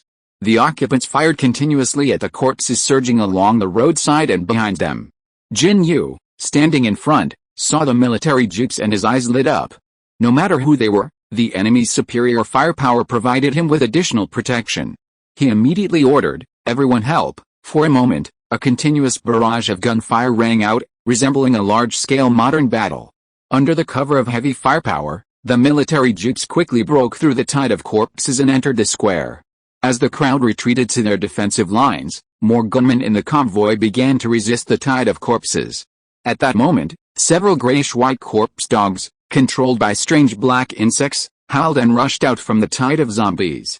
They instantly pounced on those who hadn't managed to escape, their maws wide open, and began to tear at them. "Ah!" the unfortunate souls screamed in agony. "Everyone hold on," someone shouted. The convoy's defenses began to shrink. Gunfire rang out, and several corpse dogs charged recklessly, even charging into the crowd, braving the bullets. "Kill these beasts first," Lin Xian made a quick decision. To survive, he had to side with the survivors. Puff puff puff. Several wind guns blasted out, shattering the heads of several zombies. The siblings, Lu Xiaxia, also joined the fray. Lu Hua didn't draw his gun, but instead rushed forward, breaking a roadside guardrail with one hand. With a powerful throw, the metal tube exploded with a sharp sound, piercing through the air and sending its corpse flying over 10 meters. "Wow, what strength!" Kiki exclaimed. "He's a superpower," Lin Xian said in a serious tone. "What superpower?" "A giant of strength." At this moment, the occupants of the military jeeps began to disembark and join the resistance. Lin Xian had initially assumed they would be military personnel, but instead, they were civilians dressed in various styles. The leader was a bald, middle-aged man in his 40s. However, they were all armed with the same Xinghao 26 type fully automatic tactical rifle, clearly belonging to the military. "Kill those dogs first," Jin Yu roared as he watched his men die one after another, his rifle continuously firing at the incoming corpse dogs. "I'll come too." Seeing the corpse dogs charging into the crowd, Kiki gritted her teeth in anger. Suddenly, she reached out and, in full view of everyone, snatched up an abandoned bus from the roadside. Then, with a wave of her hand, boom! The immense force instantly crushed and shattered the dozens of monstrous corpses, along with several of their cadaver dogs, that surged forward, leaving a trail of limbs and flesh on the pavement that was terrifying to watch. The colossal movement immediately drew countless astonished glances towards her. No one had expected this newcomer to possess such a powerful psychic. Her attack instantly reduced the pressure on the armed resistance and gave them immense confidence. The remaining armed men quickly reorganized their positions. With a burst of fire, the previously surging tide of corpses receded, and the gunfire on the street quieted. The sudden zombie tidal wave cost a Black Dragon convoy 3 lives, and the entire survivor camp suffered over 10 casualties. The entire square was filled with a devastating atmosphere. Taking a breath, Lu Shasha stared at her with her mouth wide open. "Wow, you're so impressive." Lu Hua, standing behind Lu Shasha, also regarded the two with a stern look. Jin Yu and Old Eagle from the Black Dragon team both looked at Kiki with complicated expressions, and the atmosphere became a little strange. "Newbies, please read on." Recommended. Chapter 36 Alliance. In the center of the square, the core members of several convoys gathered. As night fell, many armed survivors spontaneously patrolled the perimeter. It turned out that the people who had just disembarked from the military jeeps were local survivors from Biwen town. The middle-aged man in their lead was Tang Hai, the former station master of Biwen station. He explained that after the apocalypse, he and the stranded passengers at the station, along with some of the town's residents, had taken refuge in an air raid bunker at a nearby military outpost, where they had managed to hold out for quite some time. Furthermore, the fog in Biwen town didn't appear at the beginning of the apocalypse, but rather after the first polar night. A group of them had originally planned to flee eastward, but the fog had killed and injured many who escaped. It gradually dawned on them that they were all trapped in this horrific place. Even though the sun rose regularly, it felt like polar night. "You mean, this fog has been going on for over 10 days, the fat man, the leader of a small convoy, asked. His convoy originally numbered over 30 people, but in just 2 days, half had already disappeared. "That's right, then why did you risk all this time, even from the air raid bunker, to find us? What's your purpose?" Jin Yu asked, looking at Tang Hai with a scrutinizing gaze, getting straight to the point.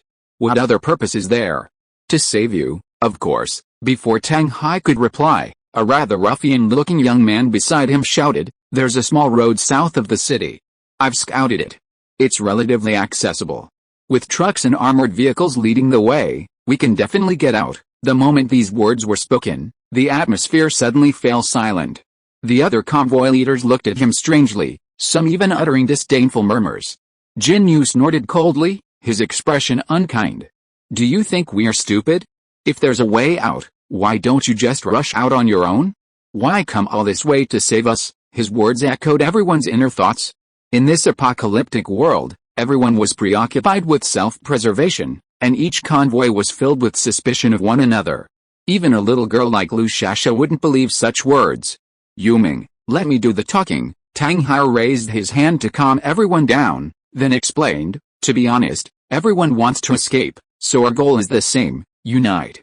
With more people, more weapons, and more vehicles, we'll have a better chance of survival." With this, the others understood Tang Hai's intention. In times of crisis, banding together for support is perfectly natural. While the convoys might be scheming against each other, fighting tooth and nail for supplies. Even the dumbest person would know that in this situation, only by sticking together can they have a greater chance of survival.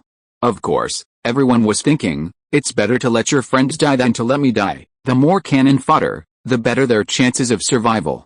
He was almost saying this outright. Tang Hai glanced around and said seriously, we're familiar with the route and have plenty of equipment. If we work together, we should have a better chance. And you have a psychic here. The mention of psychic suddenly caught everyone's attention, and they all looked at each other, their gazes daring to the corner of the square.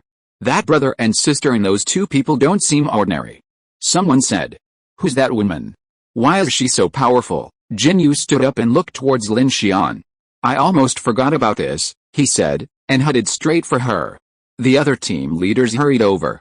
Yuming, what kind of supernatural power does that woman have that makes her so powerful? Tang Hai and his nephew Feng Yuming followed behind.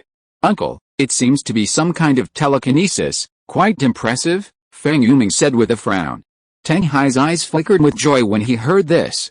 With such power, our chances of escape are pretty good. Feng Yuming glanced at him and said, Uncle, the threat is also quite great. Tang Hai's expression darkened when he heard this. Elsewhere, Lin Xian saw Jin Yu and the others approaching from a distance and had already guessed their purpose. That attack you just made must have taken a lot of energy, didn't it? Kiki quickly gestured to Lin Xian to silence him. Keep your voice down, idiot. Lin Xian's eyes flickered slightly, noticing Kiki's slightly exhausted expression. Fortunately, she didn't have a nosebleed today, which made him feel a little relieved.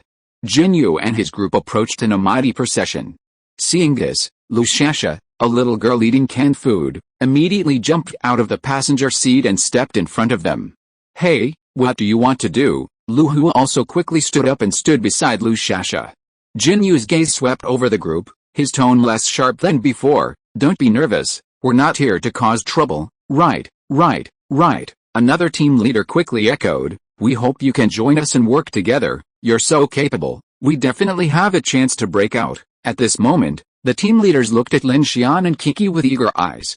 Clearly, the supernatural powers they had just displayed were like saviors, giving them hope of escape. Cooperation, Lin Xian stood up and asked calmly. How do you cooperate? At this moment, Tang Hai and Feng Yuming also approached. Lin Xian's eyes changed slightly when he saw this group. After all, the other survivors in the camp were all covered in dust and dirt, their spirits and complexions looking extremely bad from the long period of nervous tension. But these two had rosy complexions. If it weren't for the battle just now, they might still be clean. This made Lin Xian suspicious. My last name is Tang Hai. I'm a native of Biwen Town. I used to be the station chief of Biwen Station. Now all of us survivors are hiding in the military bunker at the foot of the mountain over there. Tang Hai introduced himself, and Lin Xian frowned when he heard it. Station chief of Biwen Station? Lin Xian, Kiki, Lin Xian responded calmly. The ruffian Feng Yuming next to Tang Hai looked at the two of them with scrutiny. After seeing Kiki, his eyes suddenly lit up, and he seemed to have an undisguised excitement. Tang Hai repeated the plan that the others had discussed before. In fact, their plan was not complicated. It was nothing more than everyone uniting and acting together after obtaining the consent of Lin Xian and Kiki. But it's getting late now. Wouldn't it be more dangerous for us to break out at this time? Lin Xian glanced at Feng Yuming, then looked at Tang Hai and expressed his concerns. Jin Yu, standing nearby, said dismissively, I think it doesn't matter whether it's dark or not. The dangers in this fog are far more terrifying than darkness. That's not what I meant, Lin Xian began, but was interrupted by Kiki. You're so stupid. If we break out during the day, we'll at least have some breathing room outside. Breaking out at night means we'll have to flee in the dark for 20 hours, Kiki's words made Jin Yu frown. It sounded quite reasonable. Then why don't we leave early tomorrow morning, someone suggested. I have a suggestion, Tang Hai said. We've already cleared out a lot of monster corpses on the way here. Why don't we take this opportunity to move to the air raid bunker? First, it'll be relatively safe there to rest, and second, it's closer to the path south of the city. Everyone agreed that the idea was feasible. When Lin Xian heard Tang Hai mention the air raid bunker, he exchanged a glance with Kiki, wondering to himself, wasn't that the military outpost Kiki had mentioned earlier? Kiki gave him a look, and the two of them reached a tacit understanding. I think this is a good idea, Lin Xian nodded. Seeing Lin Xian's agreement, everyone immediately perked up.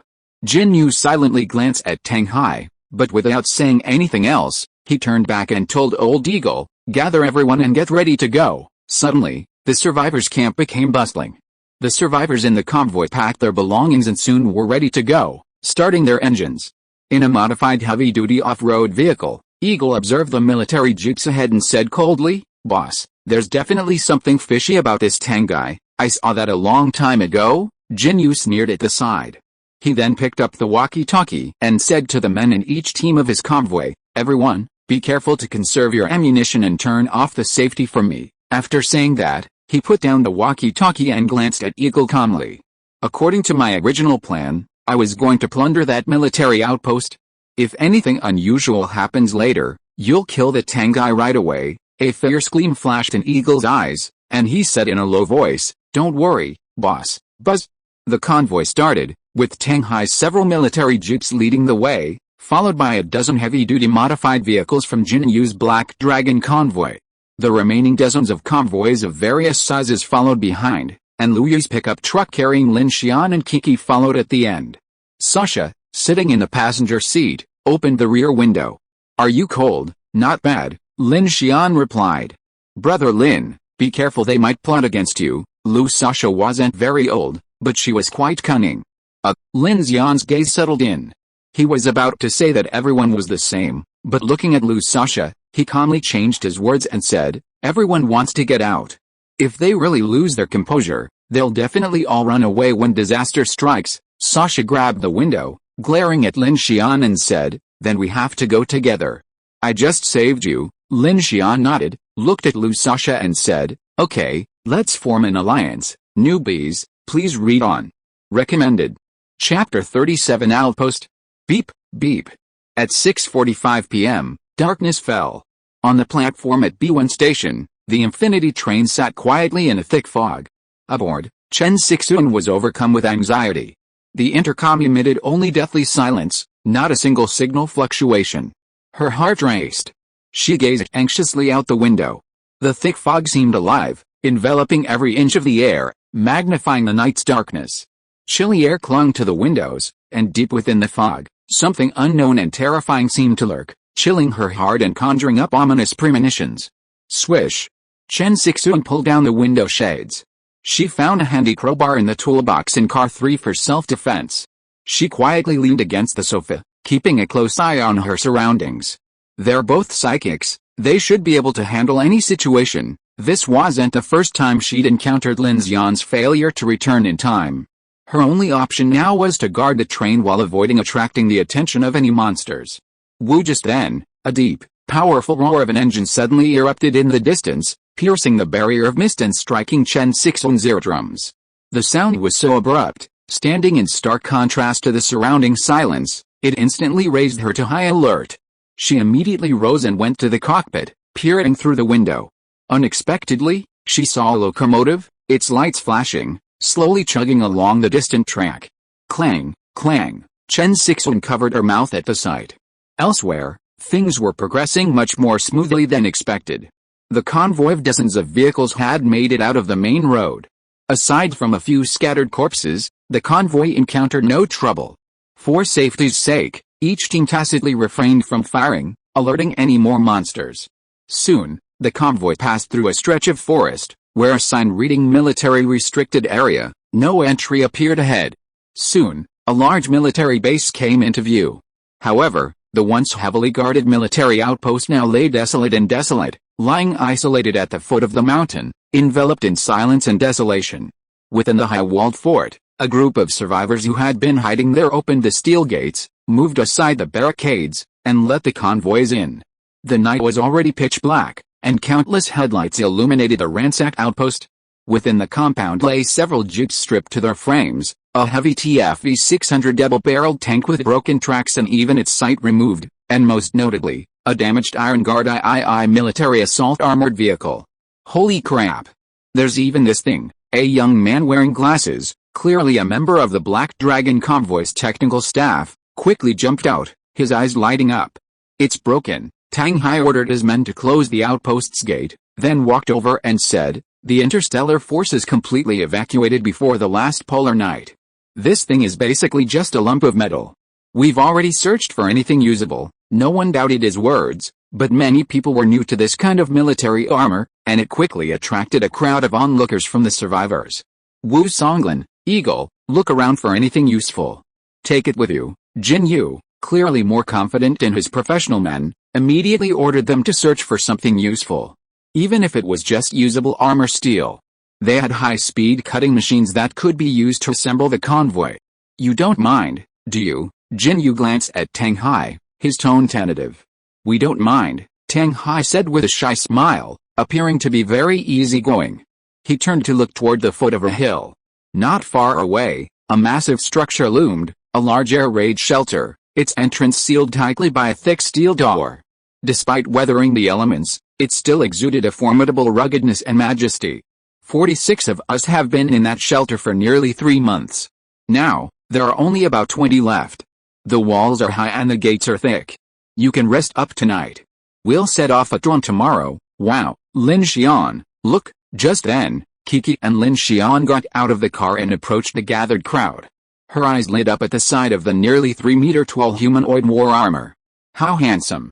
I wish I could drive one, but I prefer the Defender series, it's less bulky. Lin Xian, naturally, also saw the behemoth, his gaze blazing with desire, his mechanical heart thick with longing.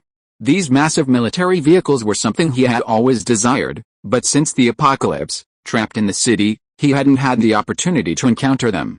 He had a clear vision beforehand. To enhance his combat power, beyond simply improving his attributes, he could further develop his mechanical heart's abilities. For example, self-armor, combat prosthetics, rapid weapon systems, and so on, all far more reliable than his own sword-and-sword combat. Besides various industrial military armors, the thought of being able to devour tank guns, railguns, close-in weapon systems, and other automated weapon systems, or even scan a blueprint for them and apply it to his infinity, was incredibly exciting. By the way, where are the rest of your teammates? Or are you just the two of you? Jin Yu suddenly asked, looking at Lin Xian and Kiki. We're not many, Lin Xian replied casually, not wanting to engage in further conversation. His attention shifted to the damaged Iron Guard III military assault suit. He then quietly activated the mechanical heart scanning system, only to discover that many of the suit's subsystems were missing, and its core driver had been completely drained, making it impossible to scan a complete blueprint. He sighed inwardly, ready to give up. Like Jin Yu's subordinate Wu Songlin, he also planned to dismantle the armor plates, including the hull of the heavy TFV-600 twin-barreled tank. However, he didn't have any tools at hand, and with just Kiki and him, he couldn't do anything except devour it. Not many people. Jin Yu raised an eyebrow and bluntly said, why don't you join my team? I'll provide you with weapons and food, how about that? The glances from the other teams, including Tang Hai, grew complicated. Poaching people directly in such a situation seemed rather arrogant. However, the Black Dragon team's arrogance was justified. A medium-sized armed team would be highly capable of surviving an apocalypse, as evidenced by their equipment. They had armored vehicles, trucks, tankers, and even specialized technicians. Even many smaller teams had considered joining. In the apocalypse, who wouldn't want to find a safe haven? Unexpectedly, as soon as Jin Yu opened his mouth, Lin Xian flatly declined with a faint smile. No, thank you. Lin Xian's refusal made Jin Yu's face change immediately, and a hint of anger flashed in his eyes. What about this beautiful lady? Jin Yu suddenly turned his gaze to Kiki and said arrogantly, would you consider joining my team? Hearing this, Kiki glanced at Lin Xian with a strange expression, then looked at Jin Yu. What, are you talking about me? Jin Yu looked at the two of them, a fake smile on his face. What, are you a couple? No, relatives, no. Kiki narrowed her eyes and smiled. Jin Yu's face lit up at this, and he glanced at Lin Xian with an inexplicable look. Since we are not related, it doesn't matter. My fleet welcomes talented people. If this beautiful lady is willing, I can prepare a separate RV for you, with enough food, supplies, and 24-hour protection. As soon as these words were spoken, a hint of murderous intent flashed in Lin Xian's eyes. Puff. A fierce wind exploded, and snap. The sunglasses hanging on Jin Yu's forehead suddenly shattered, and the immense force of the energy sent him reeling back. Crack, crack, crack. The next moment, Old Eagle and a group of his men behind him raised their guns, and the air was filled with tension. Are you an idiot? You're trying to poach my people right in front of me. Do you think I'd be embarrassed to kill you? Lin Xian's eyes turned cold, and a powerful, intimidating aura emanated from him. No one saw how he struck. Jin Yu stumbled and fell towards his men. A chill of near-death chill raced through his head. When he finally reacted, he exploded with rage, pulling out his pistol and pointing it at Lin Xian. I'll kill you, really? Then shoot. Facing a dozen guns, Lin Xian remained expressionless, his gaze cold and icy. Let's see who dies first, you or me. Tang Hai, watching the show nearby, had a gloomy look on his face. Behind him, Feng Yuming watched the scene with great interest, seemingly unfazed by the imminent clash of this fragile temporary alliance. At this moment, Kiki approached, clasping her arm around Lin Xian's shoulders. With a smile, she looked towards the rows of gun barrels. What? You want to fight? I'm also coveting those dozen truckloads of goodies. Hey, bad guys, she said, looking at Lin Xian. How about we take them down? Then, she made a gesture of wiping their necks. The moment these words were spoken, the expressions of the people in the surrounding convoys suddenly changed, and they all instinctively stepped back, fearing they would be implicated. The terrifying image of Kiki single-handedly destroying an entire truck still lingered in everyone's minds. At this moment, no one could imagine how likely they were to win a fight against such a woman. Upon hearing this, the anger in Jin Yu's eyes suddenly faltered. He raised his hand to stop the person behind him, looking at the two men with a shaky expression, his heart suddenly filled with anxiety. To be honest, he'd been a bit irritated and aggressive after being rejected by Lin Xian, so he'd turned on Kiki. But he hadn't expected Lin Xian to attack him directly. And judging by their tone, it felt as if his group of hundreds were surrounded by just the two of them. At that moment, Jin Yu broke out in a cold sweat, feeling a deep sense of threat. But having already spoken harshly, he felt a dilemma. Lin Xian's eyes flickered with surprise. He glanced at Kiki's hand wrapped around his shoulder, a hint of doubt in his heart. First, he and Kiki hadn't known each other long. At this point, they were barely comrades, barely sharing a few days of hardship, not even friends. Furthermore, Lin Xian hadn't offered Kiki any favors to keep her. On the contrary, his attitude towards her was barely cold. So, it wouldn't surprise Lin Xian if Kiki wanted to leave or switch to another team.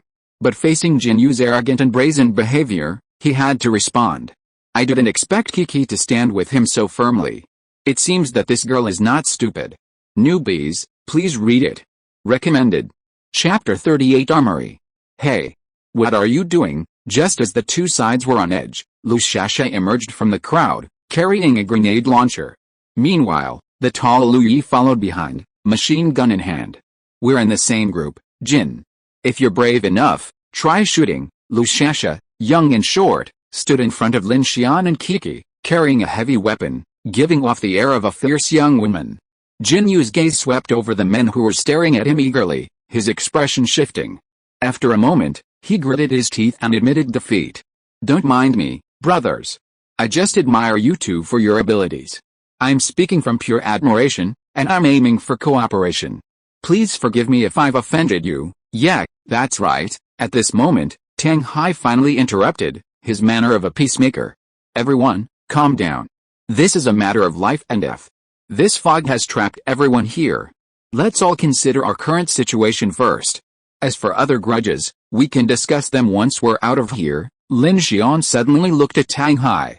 Really? You'd better think so. With these words, the atmosphere suddenly became a little strange. The corner of Tang Hai's eye twitched slightly. He took in Lin Xian's expression and chuckled faintly. Of course. I know we all distrust each other. That's fine. I don't trust you either, but our goal is to survive. He turned and pointed at the group behind him. We've been in this air raid shelter for months. Now dozens of people are here. Everyone wants to survive. Bringing you in is actually a huge risk for us. Doesn't this show the sincerity of our cooperation? Air raid shelter. Lin Xian glanced at the distant mountain. Then can we stay in there tonight? Of course, everyone can go into the air raid shelter tonight to rest. It's relatively safe there, Tang Hai immediately said to the team leaders, as if to express his sincerity. His nephew Feng Yuming then said, Uncle, there's not enough room in there for so many people. Right, we can just squeeze in. Tang Hai sighed. It's still quite spacious inside. The suggestion of opening the air raid shelter and letting everyone in did indeed allay some of the concerns.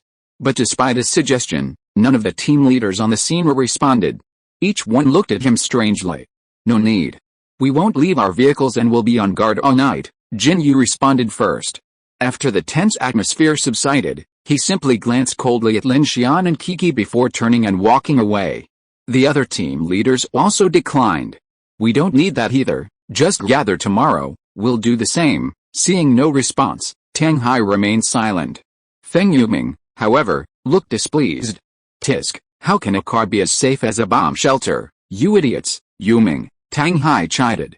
Forget it, it's fine for everyone to just go our separate ways. Such a reaction from these teams was perfectly natural.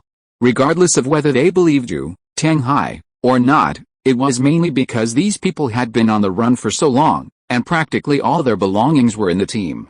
For them, nowhere could be as safe as their own cars. They could easily escape if they encountered danger. Under such circumstances, who would run to your bomb shelter? Tang Hai looked at Lin Xian. I'll have Yuming take you inside. Find anywhere you want to rest. I'll have to trouble you two again tomorrow, we're all in this together. So there's no need for such politeness. Lin Xian smiled politely, which was exactly what he wanted. He had been planning to explore the air raid shelter. While there were some valuable treasures in the courtyard outside, he couldn't possibly go around devouring machinery in front of hundreds of people. So he used this as an excuse to test Tang Hai's attitude. He hadn't expected him to actually agree. So, despite his outward politeness, he harbored suspicions. Tang Hai's actions were perfectly sound, even a bit foolish in this apocalyptic world. But he was citing the idea of a collaborative escape, and Lin Xian wasn't sure what his real motives were. He kept it to himself. Since he couldn't escape the fog, he and Kiki could only wait and see.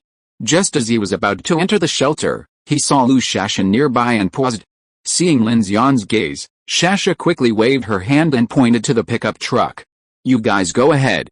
My brother and I are used to sleeping in the truck, be careful, Lu said. Lin Xian nodded and walked through the crowd of people from the convoys towards the air raid shelter at the foot of the mountain. Kiki quickly followed. Hey, bad guys, our motorcycle is still in that truck. Why, do you want to go into the air raid shelter? Lin Xian responded. As he walked, he inexplicably felt a gaze on him. He turned around and saw Feng Yuming, who was standing next to Tang Hai, following him. Hey, brother, these are all our people in there, mostly ordinary people. Kiki frowned at the words. She didn't understand the other person's meaning at first and blurted out, what's wrong with ordinary people? Lin Xian took a deep breath and said calmly, we're just looking for a place to rest for the night. We won't disturb you. Feng Yuming glanced at the two of them hesitantly, but without saying anything, he walked ahead to lead the way. As they ascended the hillside, the first thing they saw was a freight platform. A freight track stretched through the valley through the mist, and behind the platform was a large air raid shelter. Atop the shelter, a 1130 close-in weapons system loomed majestically in the mist. Lin Xian was stunned. He had only seen this on television before, but he hadn't expected to see the real thing here. It was clear this was no ordinary military outpost. Entering through the iron gate, the first thing they saw was a hollowed-out space within the mountain, a large space used to store various vehicles and supplies. The hangar within the shelter was now completely empty, and Lin Xian wondered if Tang Hai and his men's jeeps might have been found there. Feng Yuming walked ahead through the empty hangar, and the three of them descended the stairs. Inside the underground facility, Tang Hai's survivors were already gathered in groups of 3 or 4 in the main hall, eating. Most of them were ordinary people from Biwan County, men and women with their families scattered throughout the basement. Tang Hai revealed that there had been more of them initially, but as time passed and the number of casualties increased, many grew silent, a heavy sense of despair settling within them. There's a warehouse, dormitories, a war room, and an armory over there. You can stay wherever you want, Feng Yuming explained indifferently, then turned to leave. Armory, Lin Xian frowned. Nothing, Feng Yuming turned back and sneered, we'd have taken any good stuff long ago. Why would we leave it to you, with that? He turned and walked away with a look of disdain. Lin Xian watched him from behind, his eyebrows raised slightly. Without a word, under the gaze of the survivors, he took Kiki and headed towards the armory further down the hallway. Hey, I knew you'd come here. Kiki looked at Lin Xian with a smug look. But this place has been completely looted too. What a shame. Hey, that guy just now specifically said everyone here is ordinary. What did he mean? Kiki suddenly asked. Can't you see that we're the biggest threat here now? Lin Xian said as he walked. Haha, he's afraid we'll rob them. That's normal.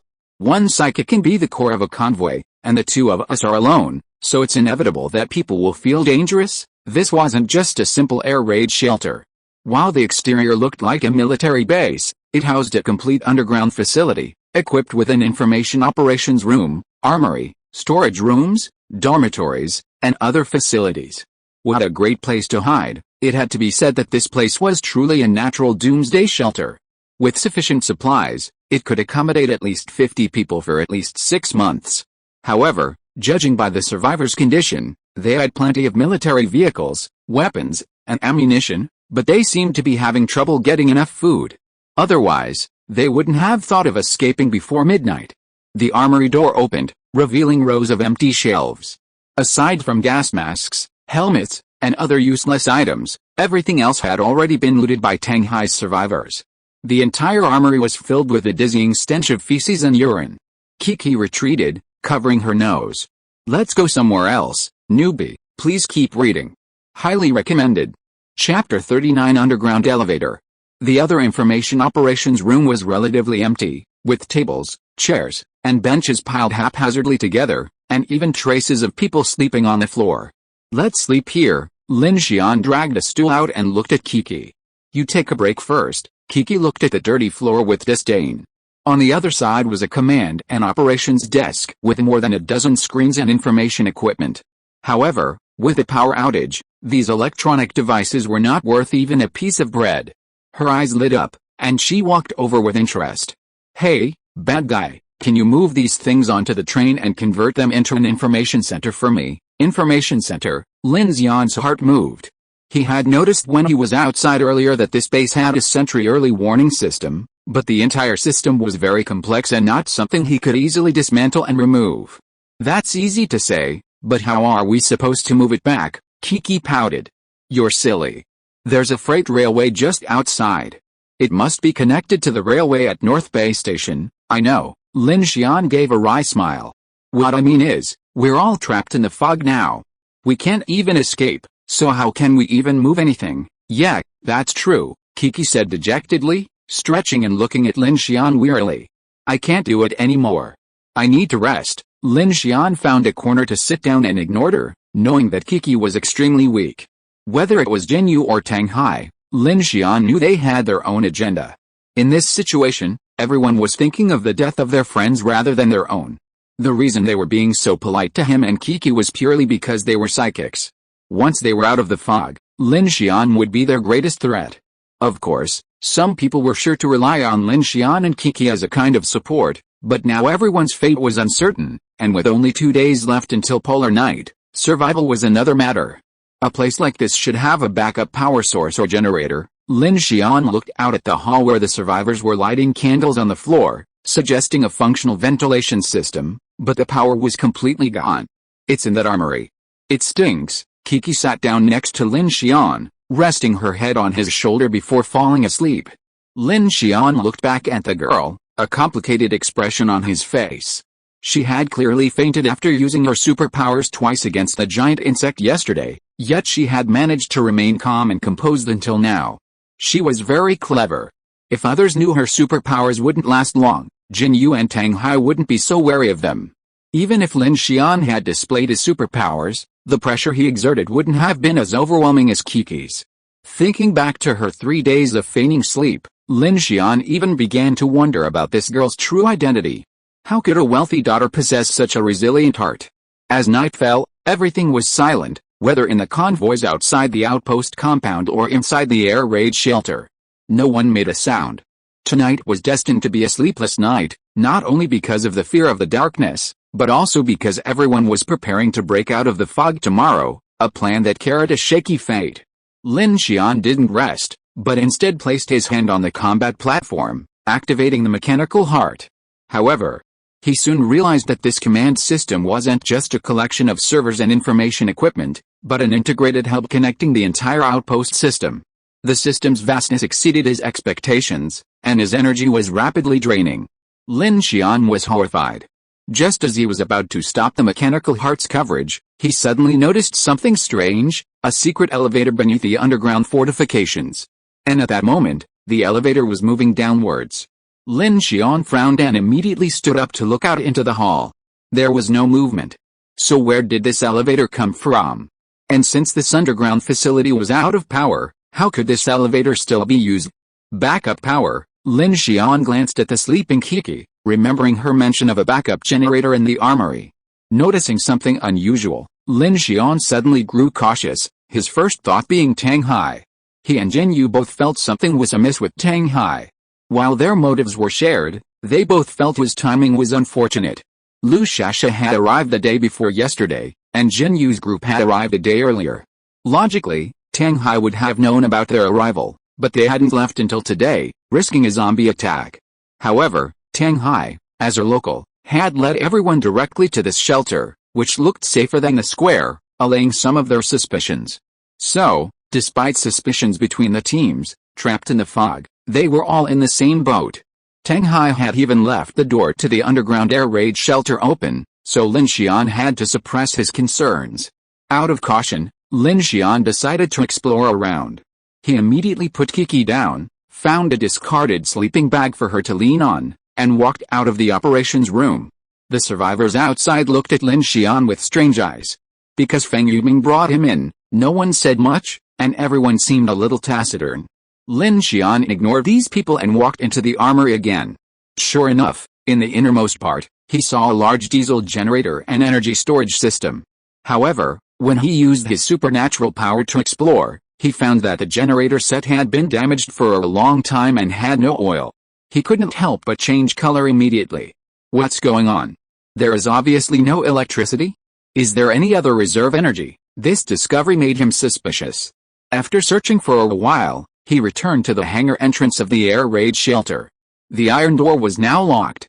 Lin Xian quietly used his mechanical heart to open it. He found dozens of survivors' cars quietly parked in the outpost compound at the foot of the hill. Many of the cars had faint lights gleaming from the cracks. It was clear that many people hadn't planned to sleep peacefully, but were instead preparing to remain on guard for the night. Lin Xian walked around but couldn't find the elevator entrance, nor did he see any sign of Tang Hai or Feng Yuming. He wondered where the uncle and nephew had gone. Feeling a strange unease, Lin Xian closed the iron door and returned to the operations room. He took a deep breath, this time fully energizing his mechanical heart, attempting to connect the entire base through this operational hub. Soon, he felt as if a significant amount of energy had been drained from him, and his face was slightly exhausted. But after Lin Xian used the operations center hub to scan the entire base's mechanical structures and passageways, he suddenly snapped open his eyes, a fierce glint of urgency flashing across them. After a long pause, he coldly shouted, "Fuck!" Lin Xian's expression changed drastically, and cold sweat broke out on his forehead. After a moment's deliberation, he picked up Kiki and carried her into the armory, locking the door behind him. The stench in the armory made Kiki's brow furrow slightly as she slept. Lin Xian flicked on his flashlight and moved her to the innermost generator, near the ventilation ducts, where the odor would be less severe. Putting Kiki down, Lin Xian turned off the flashlight, sensing her faint breathing in the darkness. He placed his hand on the generator and began scanning again. Sure enough, in the darkness, Lin Xian's eyes were grim, and his heartbeat quickened. "It stinks," Kiki whispered, half asleep, in his ear. "Girl," Lin Xian pinched Kiki's little face. Exhausted, Kiki was suddenly woken up by Lin Xian's pinch. Smelling the foul odor around her, she frowned and struggled to get up. "Hey you," before she could finish her words, Lin Xian covered her mouth with his hand. Click, Lin Xian turned on the flashlight, and pointed at the wall next to her with a serious look. "What's wrong?" Seeing Lin Xian's expression, Kiki also became serious. She forced herself to speak. "A monster is coming." Lin Xian's eyes darkened. "I think it might be more troublesome than this. Newbies, please read on." Recommended. Chapter 40 Air Raid Alarm. Inside a dimly lit basement, a table was covered in a variety of finished high-end canned goods, even a few empty bottles of red wine. Tang Hai sat on a tactical recliner, his expression somewhat solemn. "Yuming," I always feel a little uneasy about the two young people with supernatural powers today. Feng Yuming crossed his legs and ate canned fruit while casually saying, that woman is a bit tricky, but I have observed that she is actually very weak and is just holding on. She should not pose any threat. Now she has entered the cave again and can't escape. Is Dahuang ready? Don't worry, uncle, Feng Yuming said with a smile. With the equipment of these caravans, we will be able to leave this damn place soon. Hearing this, Tang Hai's face sank slightly. That black dragon caravan is not that simple either. We have to be patient tonight. Feng Yuming nodded. Uncle, I'll see if we can keep a few women here later. There will be fun on the way. We brothers have been holding it back for the past few days. Tang Hai sneered. The prettiest girl is the most dangerous. Do you dare to keep her, Tisk? Feng Yuming said disdainfully. People with supernatural powers are not gods. No matter how powerful she is, there are only two of them. I will have plenty of ways to deal with that. By the way, Tang Hai's tone was stern. Maybe there are other people with special abilities that we should pay more attention to, such as that big guy. I don't think he will be easy to deal with. I know, it should be a strength type, but it won't be much harmed if it is swept by a machine gun. Feng Yuming sneered, and didn't seem to care too much. The uncle and nephew had discussed it, and it was obvious that they had already determined the fate of everyone and were waiting to reap the spoils. At this time, although the dozens of vehicles and hundreds of survivors in the outpost compound were extremely alert, they did not know that a man-made disaster was brewing silently. In the armory, Lin Xian told Kiki about his discovery just now. Another set of backup energy. What do you mean? Kiki rubbed his sleepy eyes. Lin Xian said in a deep voice, that power system is independent. It is used to supply power to the base defense system and the contact network of a short branch line. Kiki frowned. Branch line? Are you saying that Tang Hai and his group want to escape by train? It's possible. Judging from the power supply method and load voltage, the distance should be limited and they can't run far, so they don't need to run far. Kiki also reacted at this time, widening her eyes. Just need to run out of the fog, or North Bay Station. Then why do they need this thing if they have it? Kiki said. Her expression suddenly froze, and she gritted her teeth and said, oh my god, this bad thing, let's go. As she said that, she immediately prepared to get up, but was grabbed by Lin Xian, and said solemnly, go. Where to go? If we leave now, other convoys will definitely be in chaos, and it will be more troublesome then if we stay here now. Aren't we just waiting to die? Kiki said in panic. Lin Xian looked at her with a burning gaze. Do you remember what you said at the beginning? It's actually quite right. Which sentence? Kiki was puzzled. If we run now, it will be dark outside even after we escape the fog. Kiki suddenly realized and said, oh, you mean, they might do it before dawn. It will be earlier than this. So we still have time. What time? Lin Xian dragged over a dirty sleeping bag. Sleep? Are you crazy? Kiki looked at Lin Xian with a puzzled look. She reached out and touched Lin Xian's forehead, frowning and said, is it the stench in here that made you faint? It's this late at night, why are you still sleeping? You have to sleep. Lin Xian looked at her seriously. You must rest first. When you are refreshed, you can help later and cooperate with my plan. After that, he pulled Kiki over and told her a bold idea. Lin Xian was certain Tang Hai wouldn't act prematurely.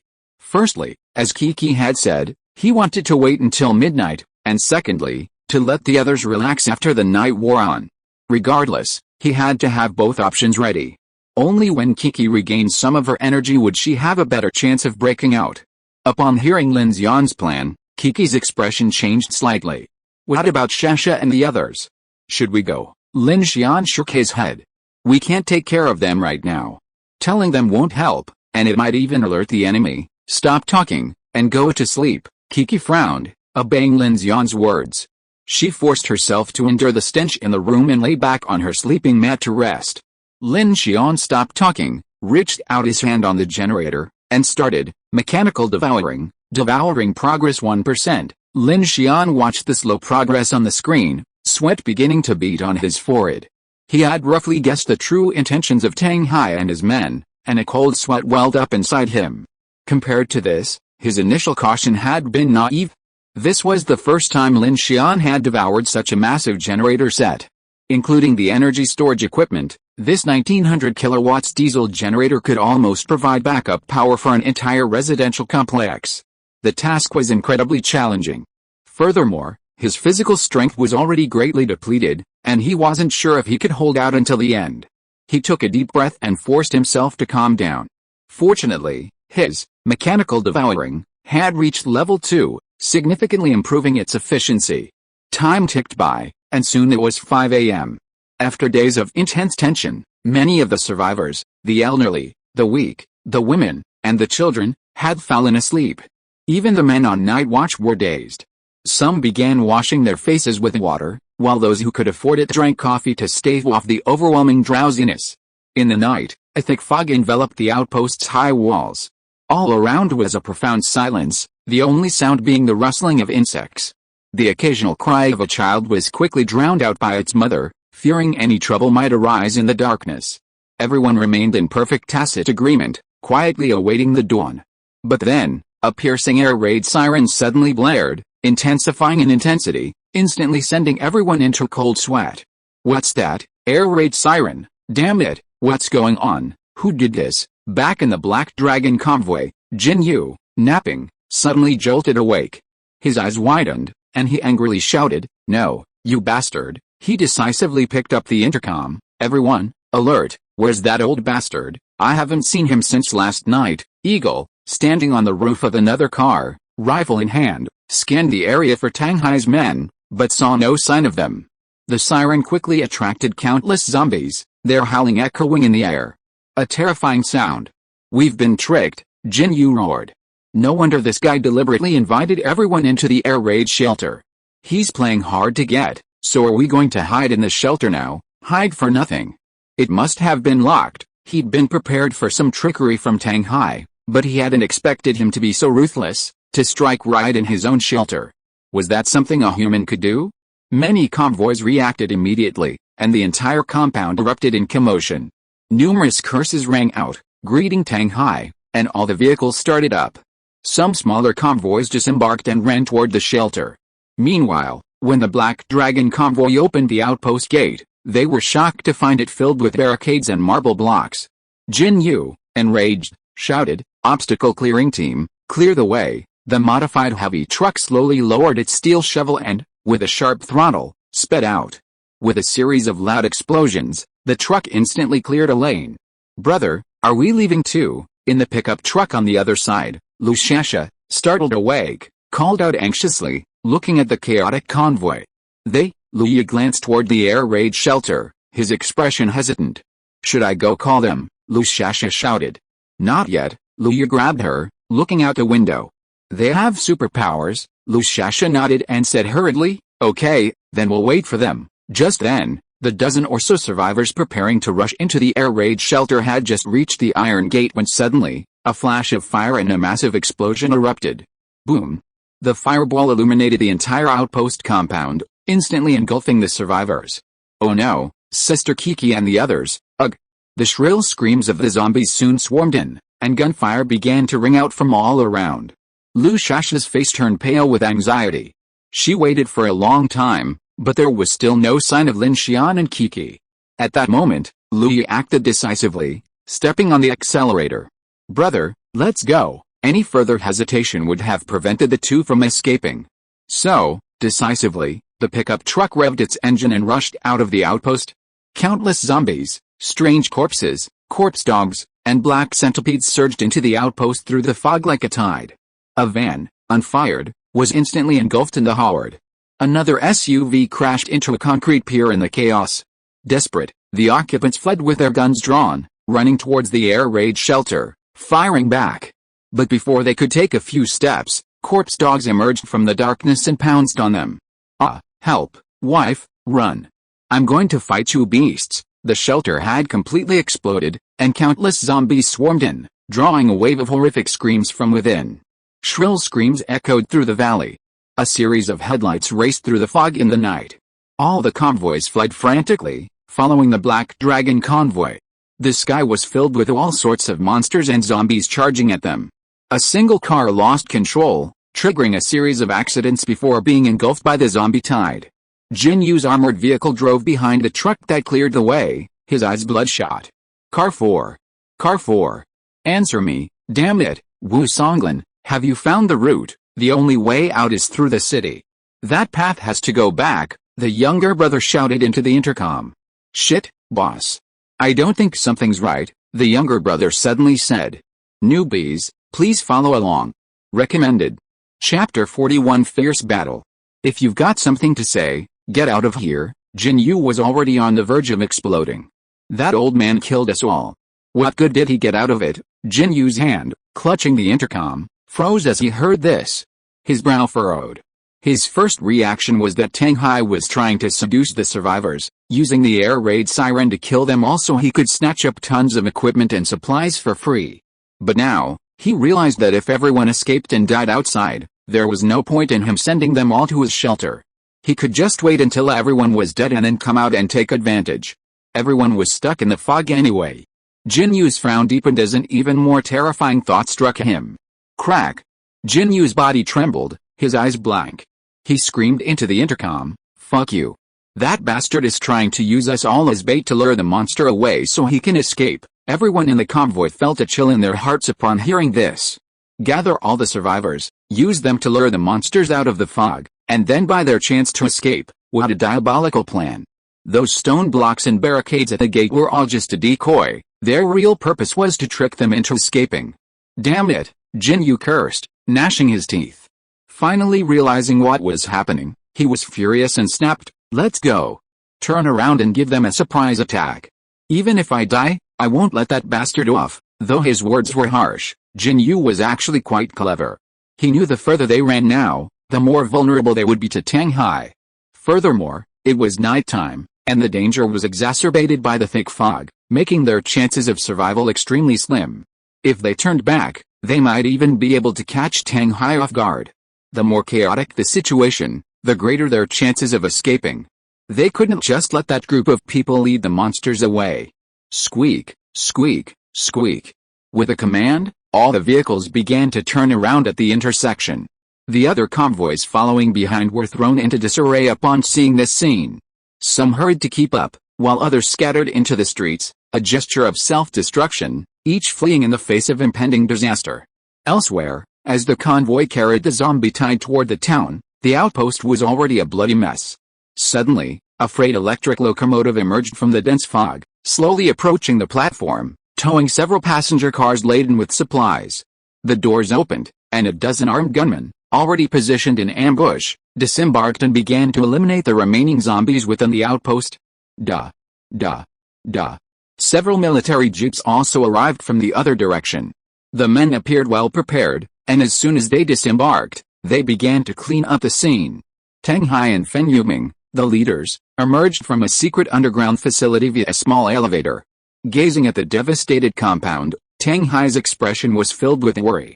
He quickly instructed the others, "You, take whatever you can find, and load those cars, hurry." The locomotive arrived, hauling several flatbed cars with hinged tops, specifically designed for transporting cars. Everyone bustled into action, with Tang Hai directing the loading of the supplies onto the train.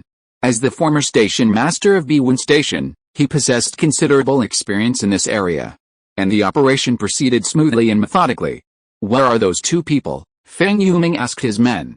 "We haven't found them," several armed men who had entered the air raid shelter to sweep it said. "Brother Feng, we've already eliminated those useless individuals inside." To reassure the other convoys, Tang Hai even arranged for some of his own men, the elderly, the weak, women, and children, to remain inside the shelter, all to dispel suspicion. He and Feng Yuming were holed up in another basement, while his men split into two groups, hiding in the shadows. They were poised to exploit the fog to unleash a wave of destruction, deflecting the calamity while they made their own advances. Upon hearing this, Tang Hai looked at Feng Yuming. "No? Did they follow them out?" Feng Yuming turned back to the open door of the air raid shelter, his eyes flickering. "I'll go in and take a look, okay?" Unexpectedly, just as they were preparing to escape and evacuate everyone, the roar of an engine in the distance instantly made Tang Hai's face change drastically. "Oh no, Yuming! Those guys are back!" Tang Hai shouted, and everyone quickly turned their guns. Boom! The orange headlights of the massive truck burst through the fog, and the windshield and shovel were covered with the limbs and severed arms of various zombies. It rushed into the outpost again. Da-da-da. Feng Yuming's men immediately opened fire, and the Black Dragon team, not to be outdone, rushed in with anger, extending their guns through the windows and began firing. "Leave no one alive. Kill them all," Jin Yu shouted angrily into the walkie-talkie. "Yuming, look out!" Tang Hai, seeing the situation was not good, quickly ordered his men to open fire. The rest of the convoy, which had been followed by the others, also rushed in. Lu Yi and Lu Shasha, driving their pickup truck from the side, rushed up the hillside. "Brother, they have a train," Shasha shouted from the passenger seat, pointing ahead. Lu Yi stepped on the accelerator, ready to charge directly onto the railway, but then a dozen or so gunmen on Tang Hai's side opened fire, raining down bullets. He could only swerve and swerve back into the compound. Ugh! Zombies and zombie dogs pounced ferociously. Lu Shasha pulled a modified mechanism under the seat, and several spikes suddenly shot out from the side of the pickup truck, quickly clearing out the zombies lying on the truck. "Brother, drive carefully. I'm going to look for Sister Kiki and the others." Instantly, the two groups engaged in a fierce exchange of fire. At the same time, countless zombies and zombie dogs emerged from the surrounding black fog, and the scene immediately became a chaotic mess. Compared to the firepower, the Black Dragon convoy's sheer numbers caught Tang Hai off guard, and the situation quickly became one-sided, with Feng Yuming falling to the ground amidst the hail of gunfire. "How dare you try to play tricks on me? I knew there was something wrong with you." Jin Yu stepped forward and stamped on Feng Yuming's chest. With a cold look in his eyes, he raised his pistol and pierced his head with a vicious shot. Bang! He looked up and saw Tang Hai already loading a number of vehicles onto the train, and immediately understood his intention. Trying to run? No way. "Eagle, kill him!" To stop Tang Hai, Jin Yu immediately prepared to board his train and charge forward. Seeing the convoy gradually engulfed by the tide of zombies, he began to think, if he could seize Tang Hai's train and escape, perhaps he could have a chance of survival. The other supplies were nothing compared to his life. Puff! Just as Jin Yu was about to get into the car, a dull stabbing sound suddenly echoed from behind him. He turned sharply and saw Eagle facing him, his chest pierced by a sharp black claw. Blood gushed from his mouth, his eyes wide with terror, unable to utter a single word. "Who are you going to kill?" a hoarse voice boomed from behind Eagle. The black claw slowly withdrew, and a face with a sinister smile appeared before Jin Yu. Feng Yuming. One of Feng Yuming's hands had transformed into a black insect claw, half his face was dented, and two spikes sprouted from his head. He looked completely unlike a human. "You?" Jin Yu's mind went blank at the sight. Hadn't he just shot this guy in the head? Only then did he realize that this guy was actually a psychic. Bang, bang, bang. Jin Yu instinctively pulled out his pistol and emptied it, only to see Feng Yuming raise his black, crustacean claws to shield his face and chest. The bullet struck them like steel, sparks flying everywhere, yet Feng Yuming wasn't even hurt. "Quick, kill him!" Jin Yu panicked, quickly calling on his fellow gunmen to fire at Feng Yuming. Da-da-da. A series of gunshots rang out, but none hit Feng Yuming. Jin Yu was stunned, feeling a chill in his chest. He turned to see the portly leader of the convoy behind him, now pointing a dark rifle at him, his eyes dark. Bang! Jin Yu's brow clenched, his vision darkening, and he collapsed with a look of resignation. Meanwhile, the dozens of men in his convoy, engaged in a firefight with the zombies, were suddenly attacked by another barrage. With their leader dead, they were quickly trapped. Feng Yuming looked at the fat man, his face twisted with a sneer. "As we said before, leave half, and you can drive away with the rest." Bang, bang, bang. The fat man killed a few zombies, his face pale, his eyes looking at Feng Yuming in panic, and said to his men in a trembling voice, "Get in the car, we're retreating." They had already reached a private alliance. If they killed the members of the Black Dragon team, the fat man would get half of the Black Dragon team's weapons and equipment. Faced with the overwhelming tide of zombies, the fat man didn't know what his chances of survival were tonight, but after seeing Feng Yuming transform into a monster and kill the eagle, he had no choice but to take a gamble. Newcomers, please follow me. Recommended. If you are listening to this novel on a channel other than Fanfic World, it means it was downloaded and re-uploaded without effort. We warmly invite you to visit our channel, Fanfic World. There you will find the original version of this story and many other novels of various genres. We look forward to seeing you dive into a world of incredible novels. Chapter 42 Advanced Insect Transformation. At the T-34 outpost, shrouded in dense fog, the Black Dragon convoy lay decimated. Zombies and monsters, accompanied by the screams of the survivors, quickly transformed the area into a living hell. The hordes of zombies, the clashes, the mutinies, the chaotic situation, left the convoy, unprepared, like headless flies, swiftly annihilated by the hordes of zombies and bullets. Fatty and his men, unwilling to linger, wiped out the remaining members of the Black Dragon convoy and seized Jin Yu's truck. His men also seized several supply vehicles, and with their own convoy, they revved their engines and charged through the horde. Feng Yuming, now in his half-insect form, radiated an endless fury. He stepped forward, grabbed Jin Yu's pistol, and with a bang, he casually dispatched 2 fleeing survivors, then headed towards the platform. On the platform, Tang Hai watched his men gain the upper hand. Before he could even breathe a sigh of relief, his expression suddenly changed. He pointed toward the courtyard and shouted, "Look out! It's that fog spider!" As soon as he finished speaking, the few survivors who had been holding out desperately felt the zombie swarm ahead of them suddenly disappear. Before they could react, a giant spider appeared from the mist under the light. Its claws, as sharp as a tall building, slashed down from above. With a swish, in a flash, the 2 survivors were pierced through the chest. Run! Amidst the sudden, shrill screams, Tang Hai's face paled with fear. He climbed onto the freight train and shouted to his men, "Yuming, hurry! Get on board! We're ready to go!" Da da da. Da da da. Buzz! A pickup truck suddenly emerged from the zombie swarm, barreling down the hillside toward the railway tracks. It looked as if it was about to sprint down the tracks. "Kill them!" Tang Hai's expression changed as he saw this and he roared. At that moment, a dark figure rushed out and slammed into the pickup truck from the side. Boom! The immense force caused the modified truck to lose control and flip over. Sasha screamed. In a flash, Liu grabbed his sister, opened the car door, and rolled out, while their car tumbled down the hill. "Where are you trying to run to?" Feng Yuming emerged from the mist again, sneer in his eyes, and raised his sharp claws to stab Liu Yi. Unexpectedly, Liu Yi suddenly stood up, grabbed his insect claws, and with a muffled roar, threw Feng Yuming out. Da da da. Another burst of bullets came, and Liu Yi immediately threw himself at Sasha on the ground, but a stray bullet pierced his shoulder.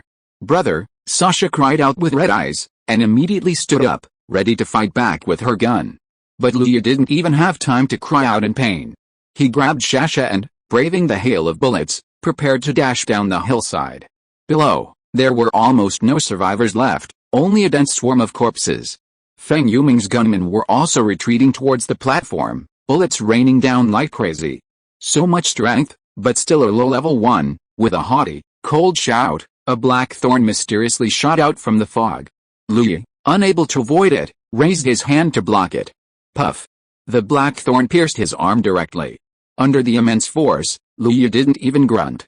He turned and kicked into the black fog, the force so powerful that it even made a sound of breaking wind. Bang! As if hitting a wall, Feng Yuming slowly stepped forward. And Liu Yi's full-strength kick was caught by him.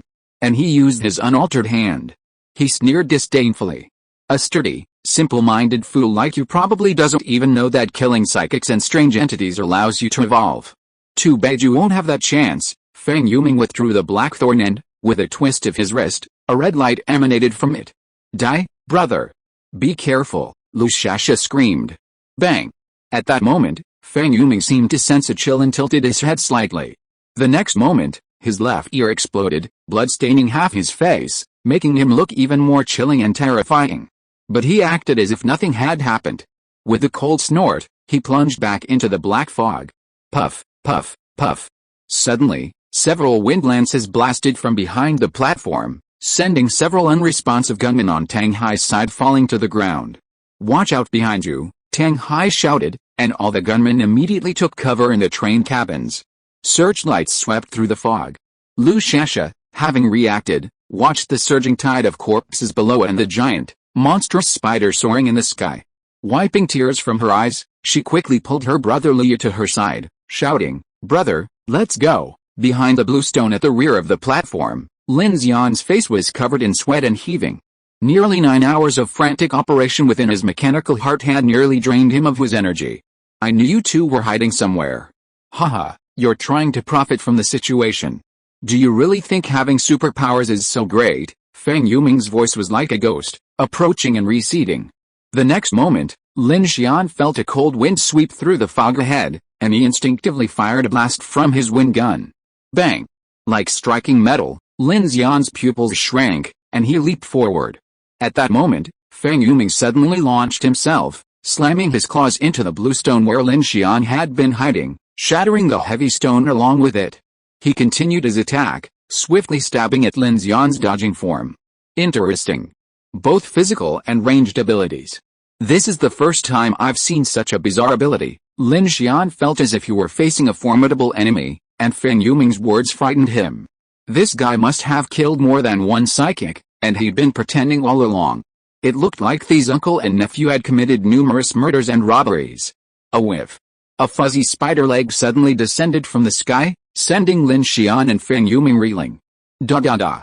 At the same time, Tang Hai's gunmen also began to attack, some firing at the mist spider, others aiming at Lin Xian. Lin Xian, attacked from three sides, had no time to react. He rolled on the spot and leaped off the platform, diving under the train. Feng Yuming watched Lin Xian's movements, noticing his extreme weakness. With a grim smile, he quickly followed suit. As he did so, the two spikes on his head trembled, as if he were on guard. "Where's that little girl? If you don't come out now, you won't have a chance." It turned out that Feng Yuming had been on guard against Kiki's attack. Lin Xian felt a chill in his heart. This guy's ability level and combat experience far exceeded his expectations. With a zombie tide approaching and a mist of spiders hanging in the air, Feng Yuming knew the situation was about to get out of control. He stopped testing the waters and darted out. His black claws suddenly extending, aiming at Lin Xian beneath the train, ready to deliver a fatal blow. "Are you looking for me?" Just then, a light voice rang out.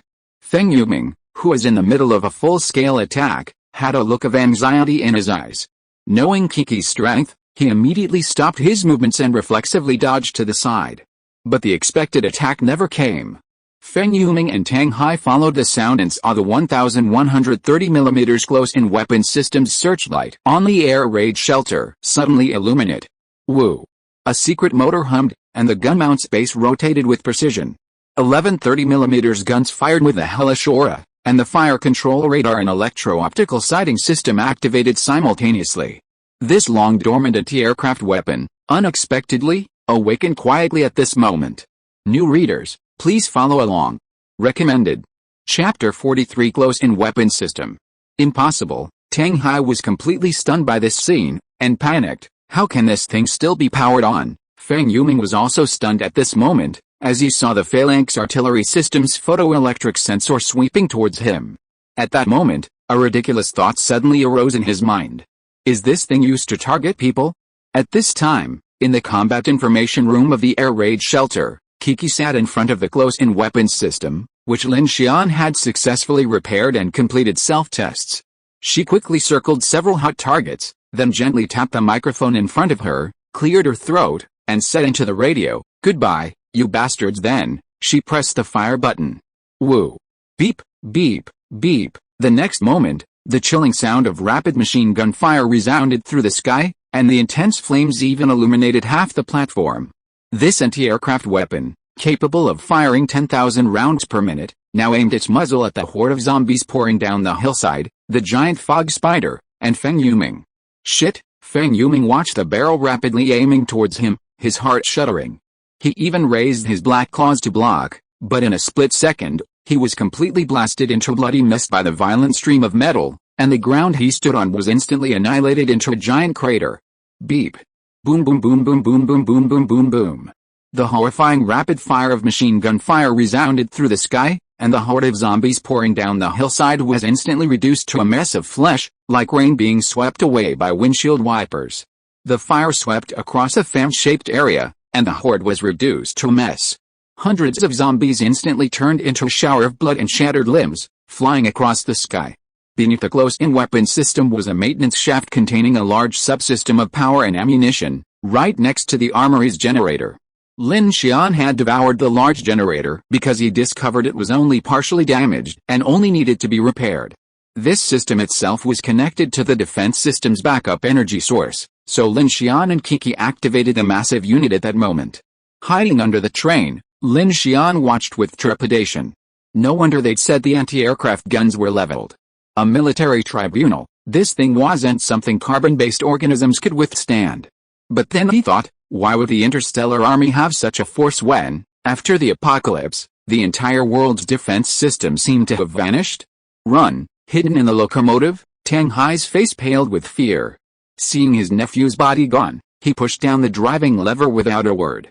The cannon wasn't aimed at the train, and Tang Hai knew Lin Xian was hiding underneath, thinking he could escape and kill him at the same time. Hiding under the train, Lin Xian felt the wheels shift and was startled. He knew Tang Hai intended to use the branch line's energy reserves to transport his men and supplies out of North Bay Station and then flee by car. He quickly grabbed the bottom of the train, ready to activate his mechanical heart to control the train. But as soon as his ability was activated, Lin Xian sensed something was wrong. The train was much larger than he had imagined, and with his current strength, he simply couldn't control it quickly. Oh no! Watching the train slowly move, Lin Xian instinctively prepared to escape from the iron wheels and seek other options. But the next moment, a loud metallic crash erupted from the front of the train, bringing all the cars to a screeching halt. What happened? Lin Xian seized the opportunity to scramble out from under the train. At the same moment, the close-in weapon system ceased firing. Despite firing 10,000 rounds per minute, the ammunition chain could only sustain a 15-second barrage. But that seemed enough. When Lin Xian emerged from under the train, the entire outpost compound and hillside had been reduced to a bloody hell. Thick smoke billowed, and even the grass had vanished. He finally saw the giant spider in its true form, a giant spider the size of a truck's front, its body covered in black markings. Though it was now difficult to discern as a complete spider, he turned back, surprised by Tang Hai's sudden stop, wondering if the power system had failed. Then, looking further ahead, he saw an even larger, red, steel behemoth emerge from the dense fog, blocking Tang Hai's path. Infinity, the sudden collision caused Tang Hai to stumble and fall to the ground, his face covered in blood. He got up in shock, wondering if it was a ghost in the middle of the night. Why did the train seem to have crashed into the mountain? But when he got up and looked in the light of the car lights, he was shocked to see a Scarlet Giant Whale 03E heavy gas turbine locomotive, towing a long carriage, strangely appearing in front of him. Tang Hai's face turned green, and he looked like he had seen a ghost. His gunmen were also panicked. Where did this train come from? Holy shit, what the hell? From the corner of the hillside, Lu Yi, with a ferocious look on his face, came out holding a grenade launcher and fired a howitzer at the window of the train carriage full of gunmen. Boom! Boom! The sudden barrage caught the gunmen off guard, instantly killing and wounding countless. The few remaining men jumped out of the train amidst the thick smoke, only to be greeted by a young girl who appeared from the front with a smile. "Hello, where are you going?" Then, her eyes lit up, and she waved her hand. Buzz! An invisible force sent several men flying, instantly killed. Tang Hai opened the cockpit door and hurriedly jumped onto the tracks. By then, most of the zombies had vanished. He grabbed a pistol and prepared to flee in the darkness along the tracks. Lin Xian, observing this, immediately climbed onto the platform and gave chase. But just as Tang Hai had gotten a short distance, he saw a slender black figure ahead of him. He cried out in fright, just as he was about to fire, the figure hurled a crowbar at him. Bang! Blood plasma exploded, and Tang Hai's vision went black as he collapsed. Only then did the shadowy figure slowly step out, revealing a beautiful face under the illumination of the car lights. Lin Xian's eyes narrowed slightly. It was indeed Teacher Chen. Chen Sixuan, clutching the crowbar in both hands, gazed at Lin Xian on the platform, her expression 70% nervous and 30% terrified, her chest heaving. It was obvious this was her first time hitting someone. "Awesome, Teacher Chen?" Lin Xian looked surprised. He had no idea how Chen Sixuan had inexplicably appeared here, but as he watched Tang Hai being knocked down, he raised his hand and delivered a few more blows with his wind spear. Lin Xian. Chen Sixuan was stunned by the horrific scene. Her face paled.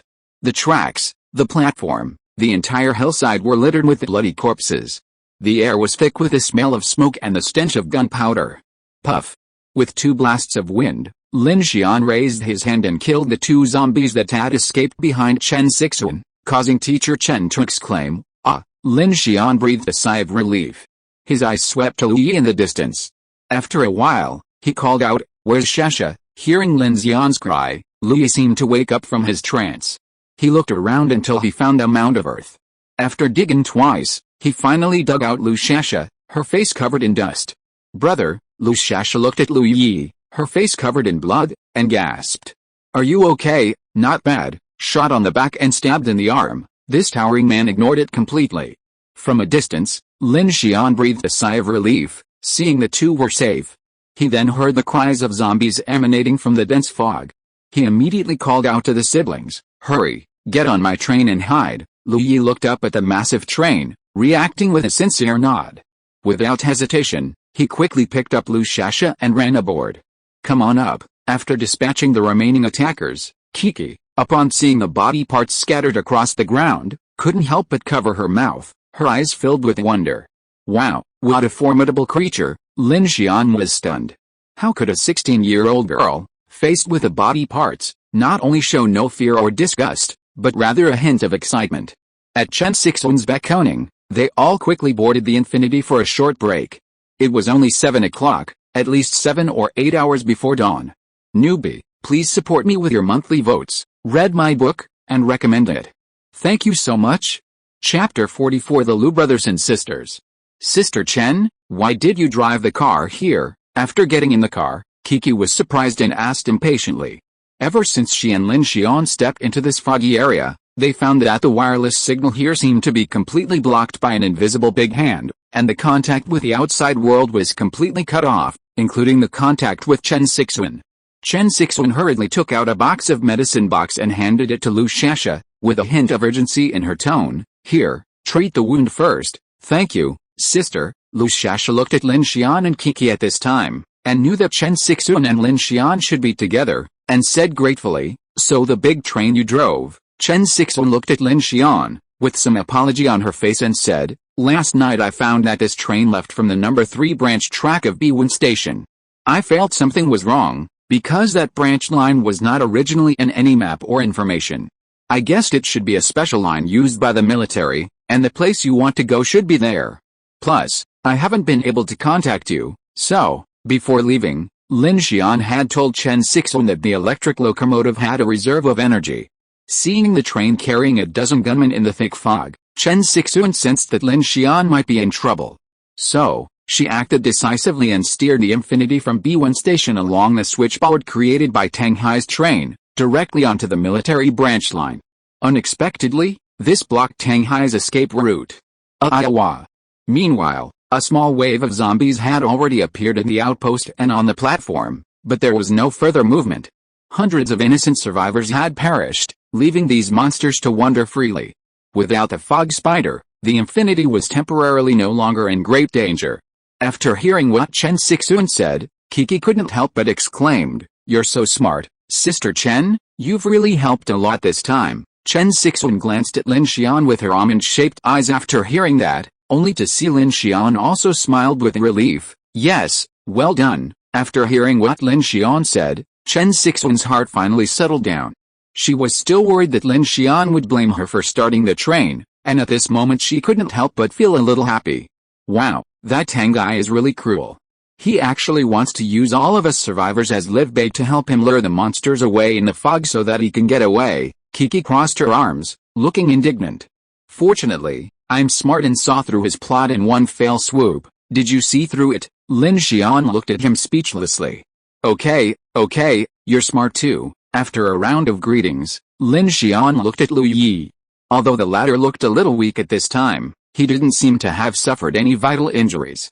In addition, he was a psychic, and his blood and flesh recovered much faster than ordinary people. "What are your plans next?" Lu Yi looked out the window to find their pickup truck, but he didn't even see a ghost. Shasha carefully bandaged her brother's shoulder with gauze. After hearing this, she looked at Lin Xian and said in a begging tone, "Brother Lin, can your train take us for a while? When my brother is healed, we will find another car." "I don't think it's necessary," Lin Xian said seriously. "You two brothers and sisters can just get on my car and follow me in the future. We will share the hardships together and have a greater chance of survival." When Lu Shasha heard this, her eyes lit up. "Really? Hey." At this time, Kiki on the side was unhappy. She looked at Lin Xian angrily. "You bad guy, you just agreed to let others get on the car, But you are so mean to me and even drive me off the car. What's the point? Lin Xian snorted. You asked for it. The matter of cheating on others in the car was destined to be unacceptable to Lin Xian. Kiki was furious, but saw Lin Xian say, Shasha and the others saved us. I let them get on the car.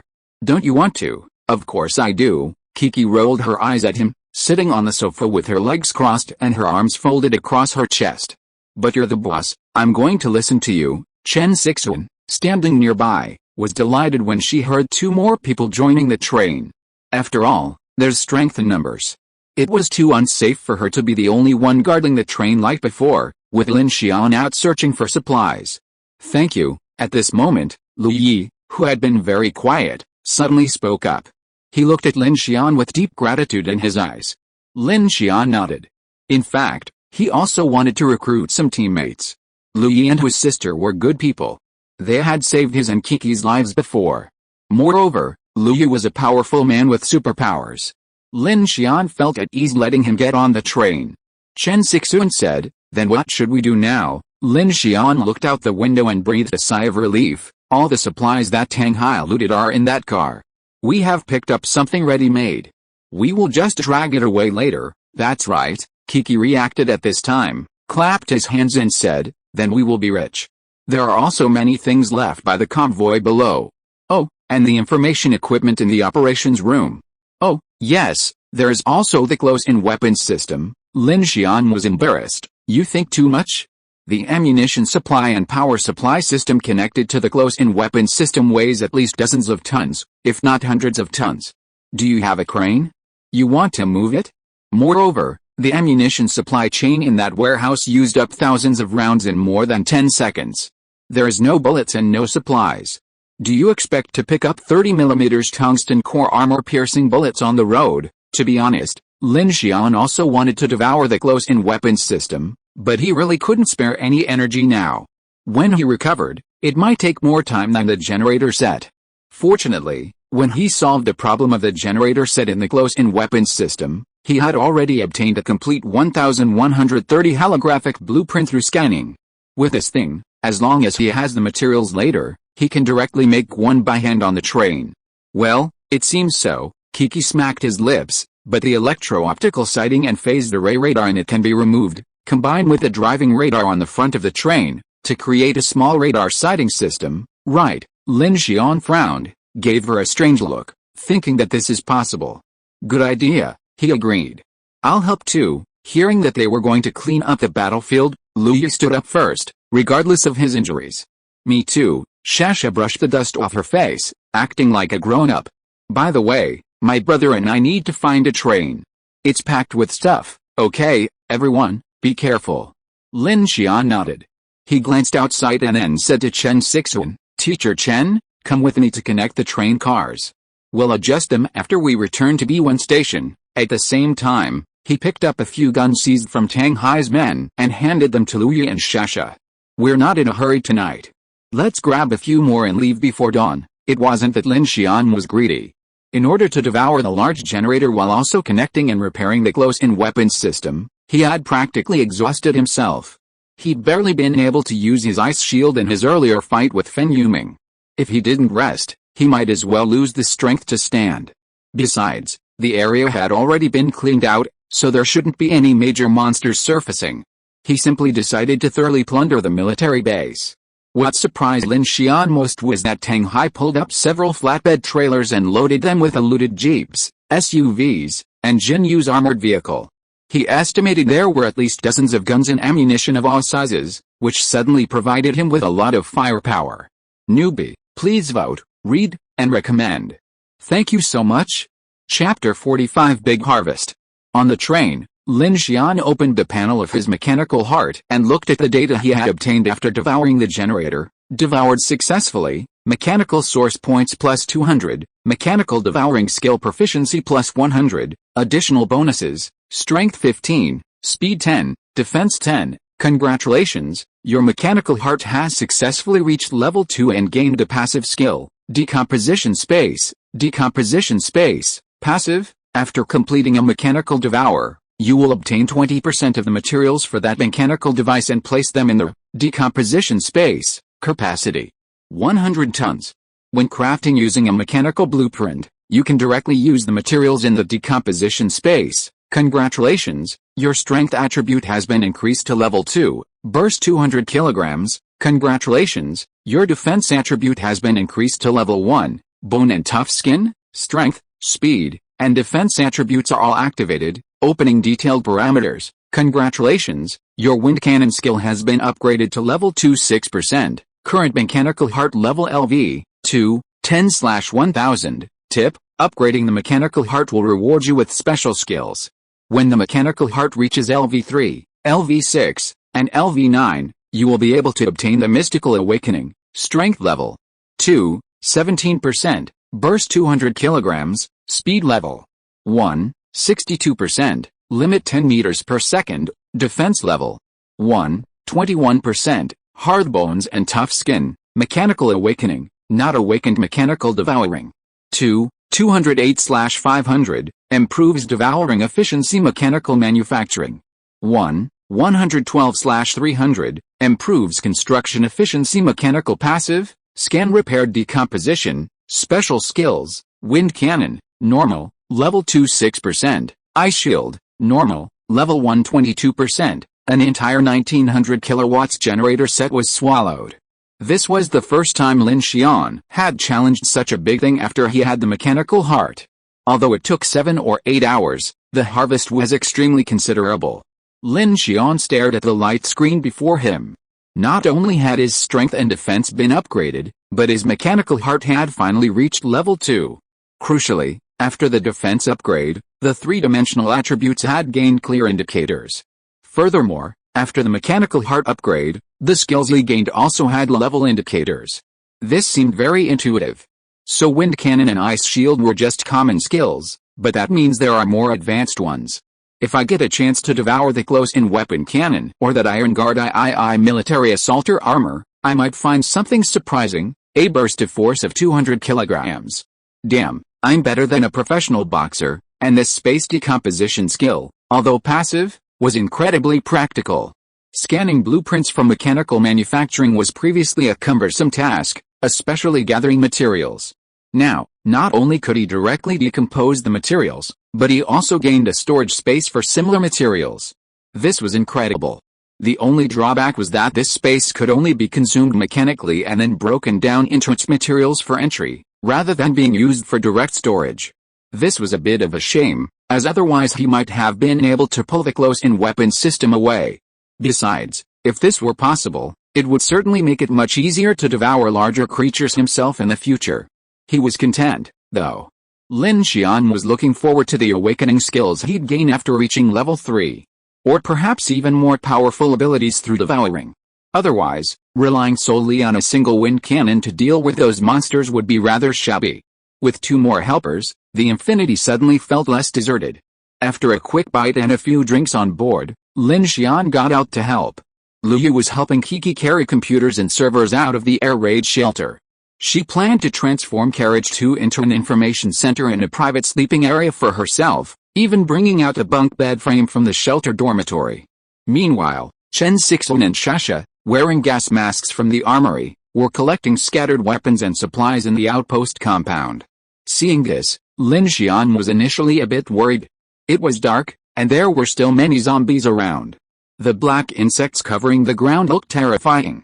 But Chen Sixuan and Shasha, each armed with a gun, diligently searched for supplies, carrying out boxes stained with blood and mucus without even a frown. It must be said that the extreme environment was very tough on people.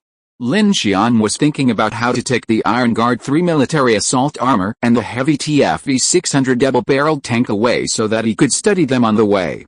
But after taking 2 steps, he heard a rustling sound on the tracks behind him.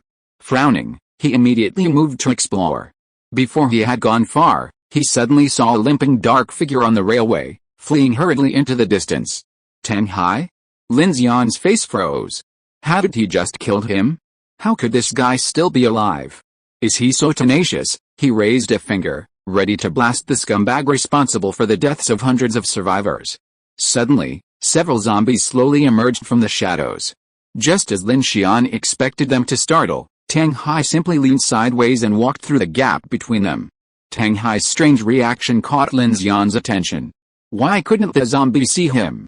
The zombies, reacting extremely slowly, stumbled a few steps before, as if sensing the scent of blood, they turned and lunged at Tang Hai.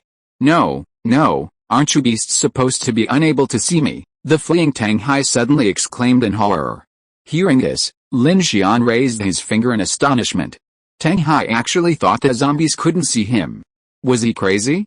But just a moment ago, he had indeed seen Tang Hai calmly move past the zombies. Aside from a sideways movement, he showed no sign of fear, clearly not relying on any ulterior motives. What's going on? Lin Xian's face darkened.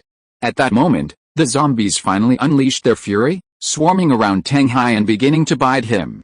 Ah! No! Tang Hai screamed and struggled for a moment, then fell silent. Lin Xian frowned slightly. To prevent a chain reaction, he raised his hand and used a few wind cannons to dispatch the zombies. To be absolutely sure, he walked directly towards Tang Hai's body, ready to eliminate any further trouble. Then, something even stranger happened. Tang Hai's still warm body suddenly began to tremble violently. The blood energy of the dead zombies nearby began to flow towards him in a visible fluid, quickly turning his entire body a blood red. Gradually, the blood energy gathered, transforming him into a bloody chrysalis. Lin Xian's pupils narrowed slightly, his subconscious telling him this wasn't a good sign.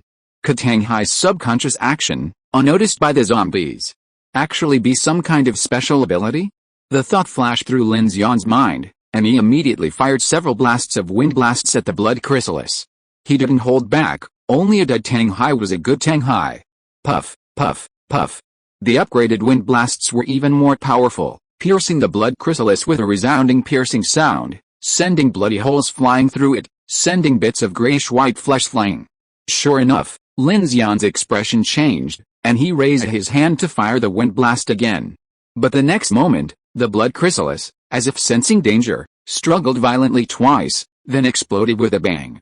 A tiny, grayish-white figure suddenly darted out, disappearing into the thick fog in an instant. Damn it!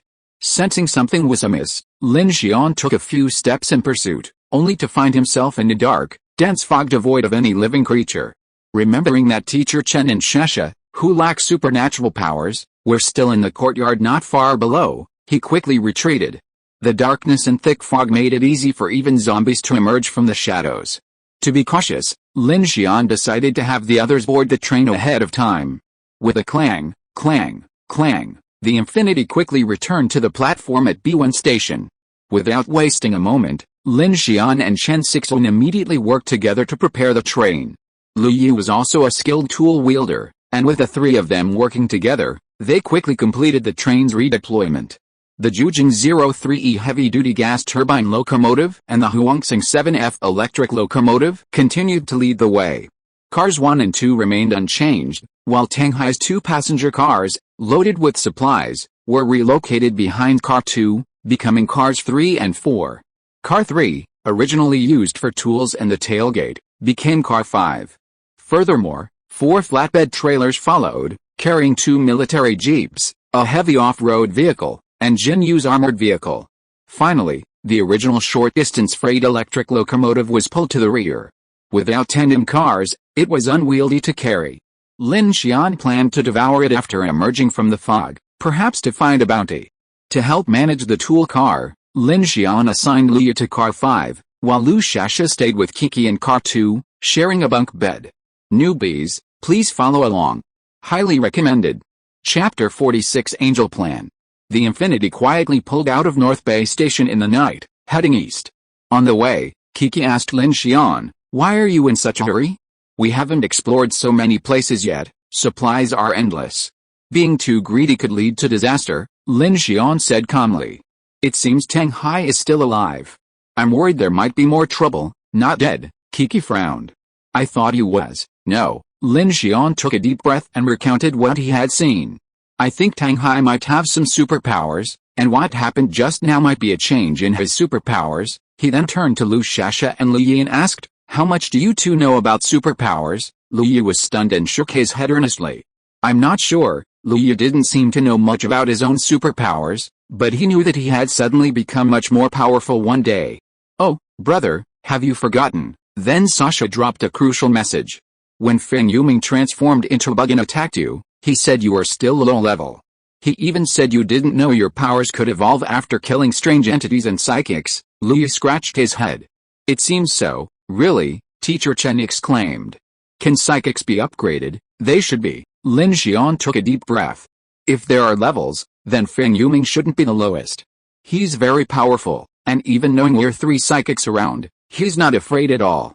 He's very confident. He finished speaking, but noticed that Kiki, who usually spoke the most, was silent. He looked up, only to see Kiki squinting and smiling at him, a slightly strange look in her eyes. If you have something to say, just say it. He knew this little girl knew a lot, and the sight of her smile gave him a toothache, so he spoke immediately. If I tell you that I know how to upgrade superpowers, and that superpowers are divided into many categories, do you want to know? As soon as these words came out, everyone looked at Kiki in surprise. Lin Xian frowned. Why? It seems like there are conditions for what you said. Kiki raised her eyebrows and suddenly leaned close to Lin Xian's ear and said something. When Lin Xian heard it, he couldn't help but pinched his trigeminal nerve with a headache, and said helplessly, "Okay, I promise you." Keep your word, Kiki said with satisfaction. First of all, she raised her finger. After the first polar night, tens of thousands of humans were found to have mutated worldwide. This is only a very small part of the post-disaster statistics. In order to cope with extreme disasters after the apocalypse, the federal government urgently established a special superhuman research bureau called Angel Project. The purpose, in addition to research, I guess they want to use this power to explore the secrets of Xinjiang and find a way to save the world. How do you know all this? Chen Sixuan looked at Kiki in surprise. Kiki curled her lips and said proudly, "It's not difficult to hack into the federal government's intranet. Besides, it's the end of the world. Who can care about me? Go on." Lin Xian looked at Kiki with a scrutinizing gaze. This girl was able to take a rescue helicopter after the polar night. Regardless of whether she was the daughter of Linglong Group, her identity must be extraordinary. However, since she knew the available information, Lin Xian did not ask about the details. Kiki cleared her throat. This Angel Project Apocalypse Day has recruited some of the remaining cutting-edge scientists. Through research, they found that all survivors who did not transform into zombies after the polar night have a very similar energy that repels the outside world. They call this energy the soul dangling value. The survivors who survived the polar night, even the weakest women and children, have this value of at least 1. In contrast, when observing zombies or some dark and strange bodies, this value is below 0, it is a negative number. This discovery was initially thought to be some kind of screening mechanism, but because no pattern could be found, it was interpreted as the survivor's vital energy. Then, here's the interesting part, all psychics, or able-bodied adults, have significantly higher values in this statistic, especially psychics. After the first polar night, the Angel Project compiled a catalog of 34 similar psychic ability categories, evaluating these psychics based on both functional and destructive data. This value was then compared to the soul-draining value, and confirmed to be correct. The soul-draining value represents vitality, or the ability to withstand the onslaught of darkness. The stronger the individual, the higher this value. That's the first point, Kiki continued. The second key point is that psychics are capable of evolution. The data even shows that a small number of individuals had already surpassed the 3rd or even 4th level upon discovery. 3rd or 4th level? Lin Xian asked, frowning. Did you forget something? Kiki shrugged. Oh, I just took a quick look. It's probably a group of guys in the laboratory who did a lot of weighted evaluations on the soul dangling value, physical strength, external energy and destructive power, lethal threat to organisms, etc., to come up with a grade. I took a quick look. All ordinary people, or people with special abilities, have a soul dangling value between 1 and 100, which is called the source species level.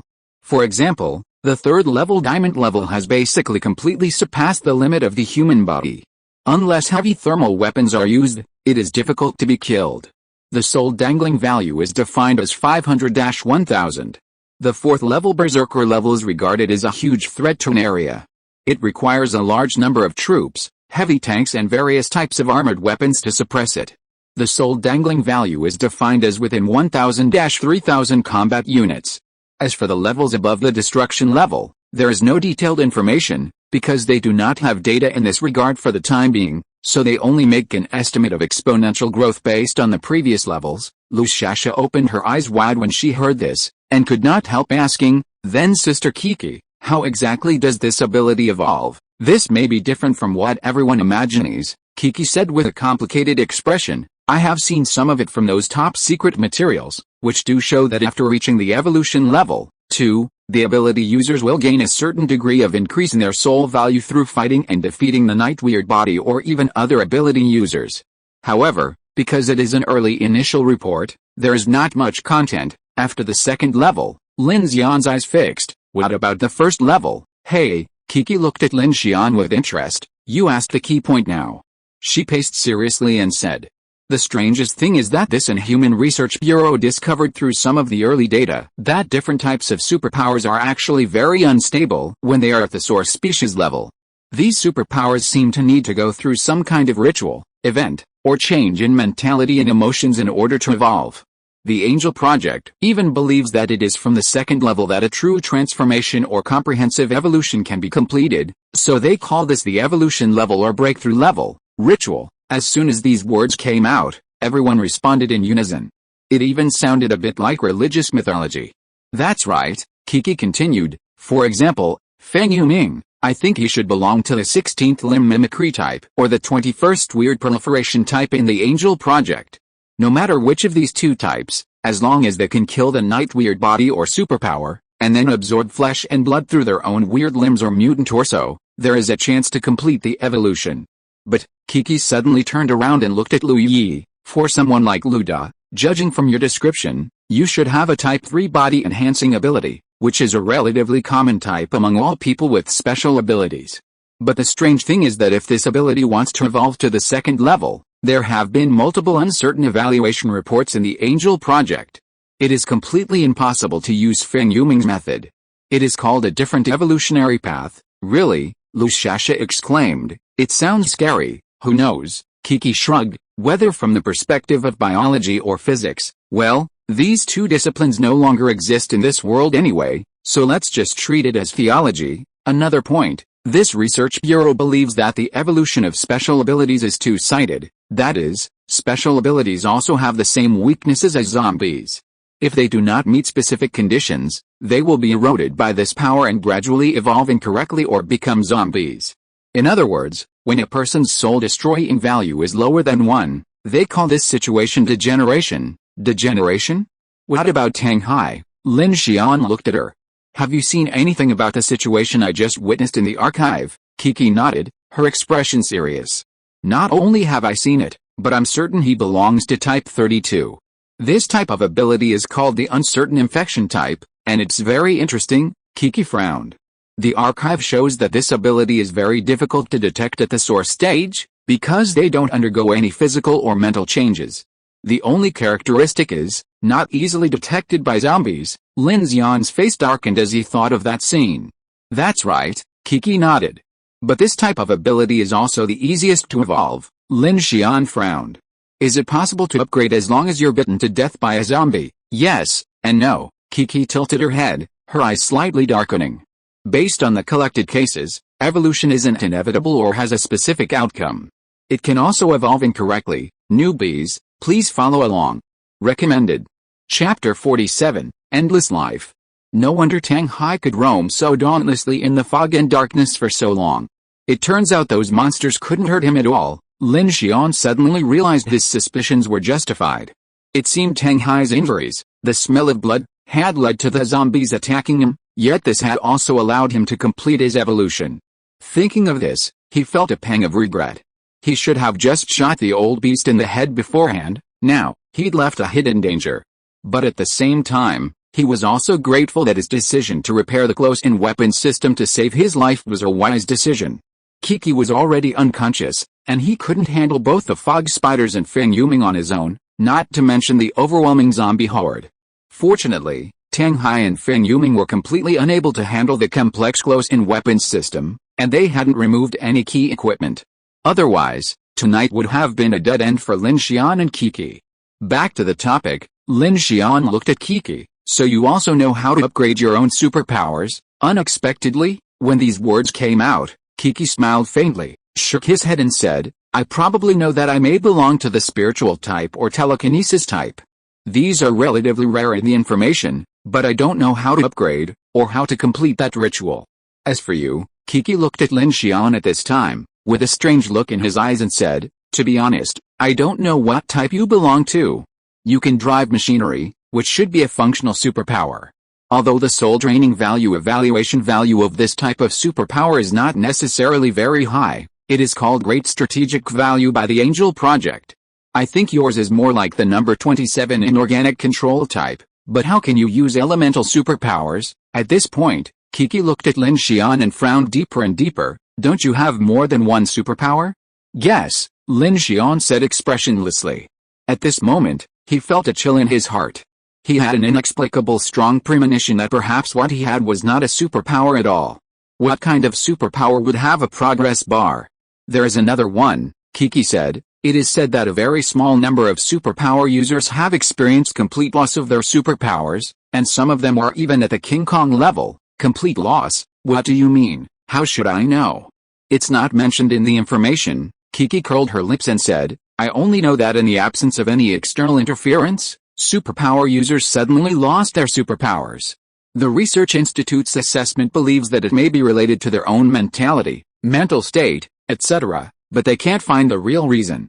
Kiki's information gave Lin Xian an almost subversive understanding of the current world.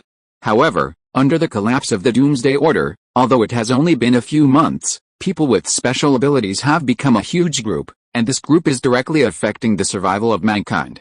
After tossing around all night, everyone was a little tired. To be cautious, Lin Xian kept the train at a low speed of about 50 kilometers. Chen Sixuan was on duty in the cockpit, and he also stayed in the cockpit to take a nap. Kiki seems to have a lot of secrets, Chen Sixuan said, looking at Lin Xian who was taking a nap. Everyone has secrets. As long as it helps us, we don't need to go into so much detail. What did she just say to you? Chen Sixuan's eyes flickered.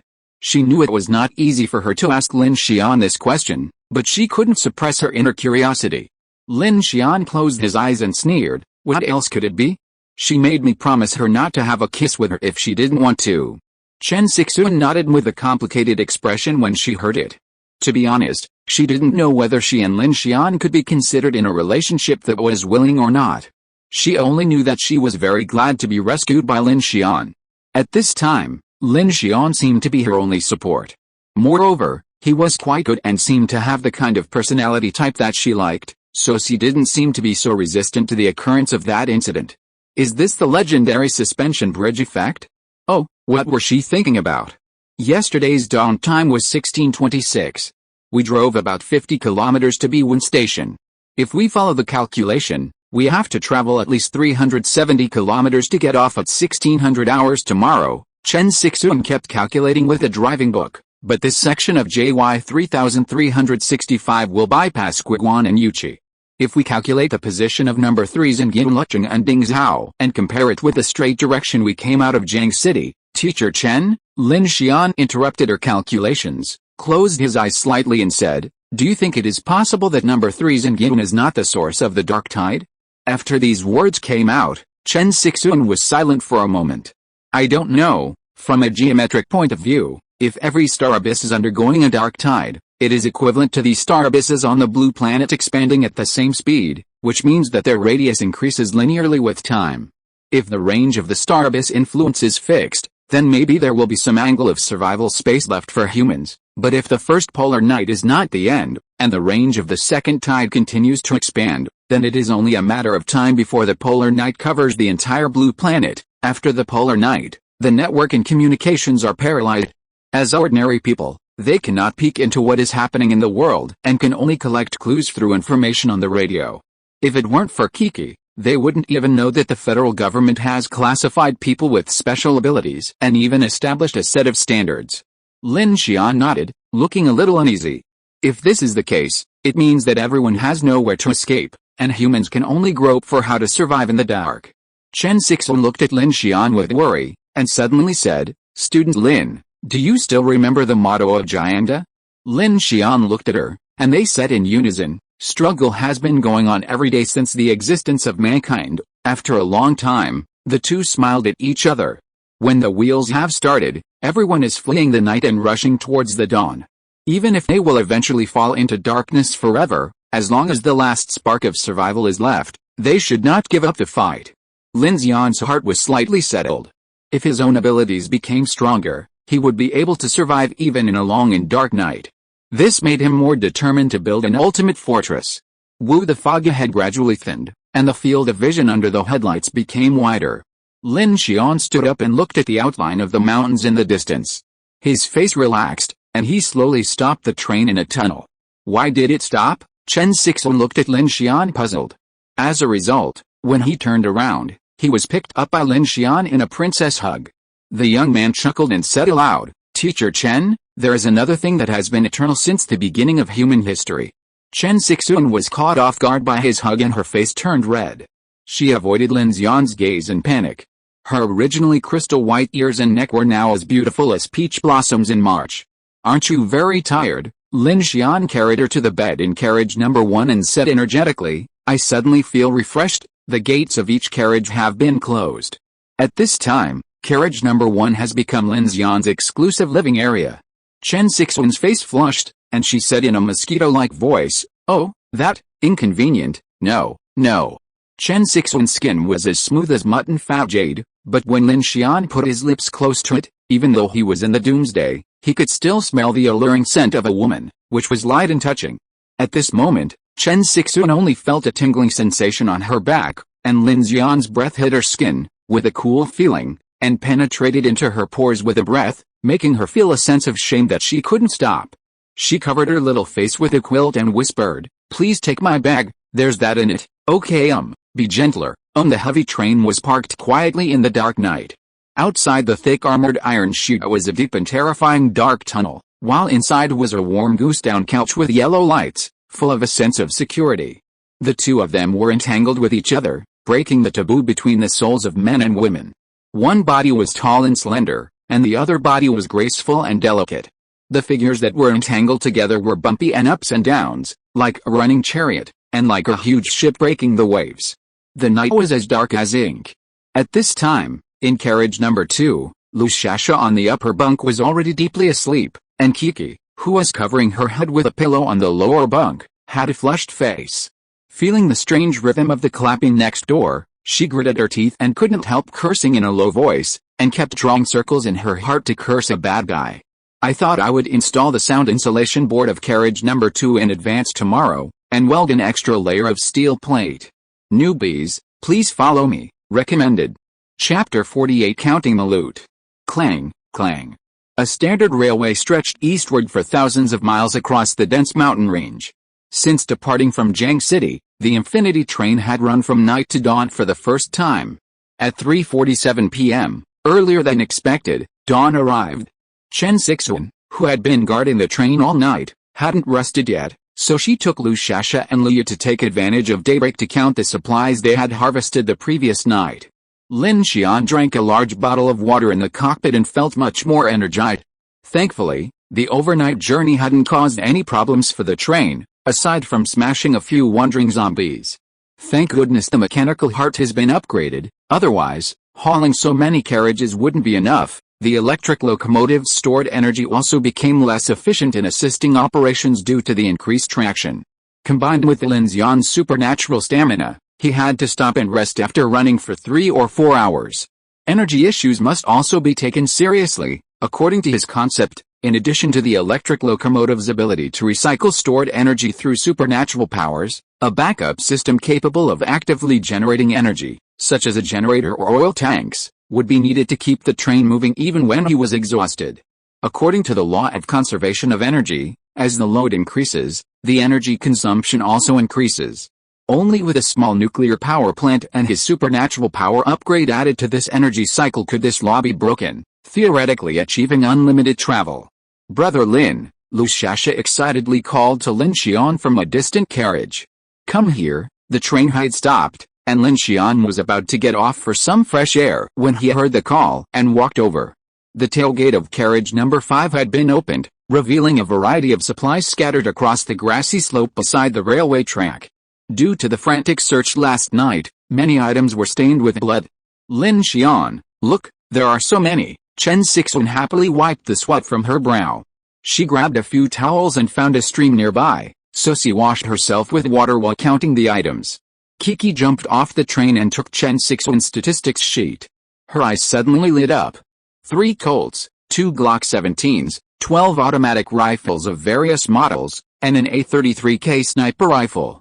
And that much ammunition, and this. Sasha found their M36 grenade launcher among the spoils and exclaimed, "This is incredibly powerful." Lin Xian breathed a sigh of relief, looking at the spoils scattered on the ground with a faint smile. No need to use a knife to chop down giant bugs now. By the way, bad guy, there's something else you'll never expect, Kiki giggled. She climbed onto the armored vehicle's carriage, opened the driver's door, and pulled out a set of remote controls. Flutter. At that moment, a drone cockpit on the top of the armored vehicle opened, and 2 small rotary wing reconnaissance drones slowly took off.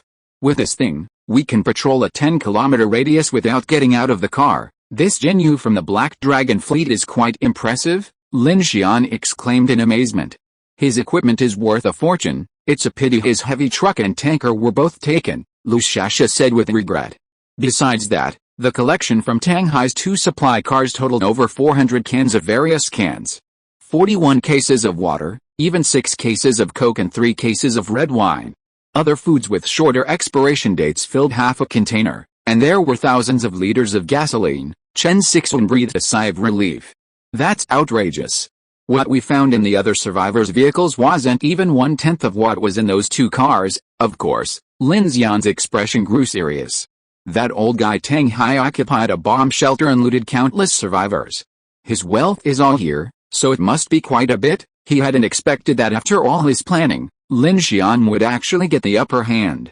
This amount of supplies was enough to sustain 20 people for over 3 months, and with only 5 people on Lin Xian's side, they were practically flush with cash.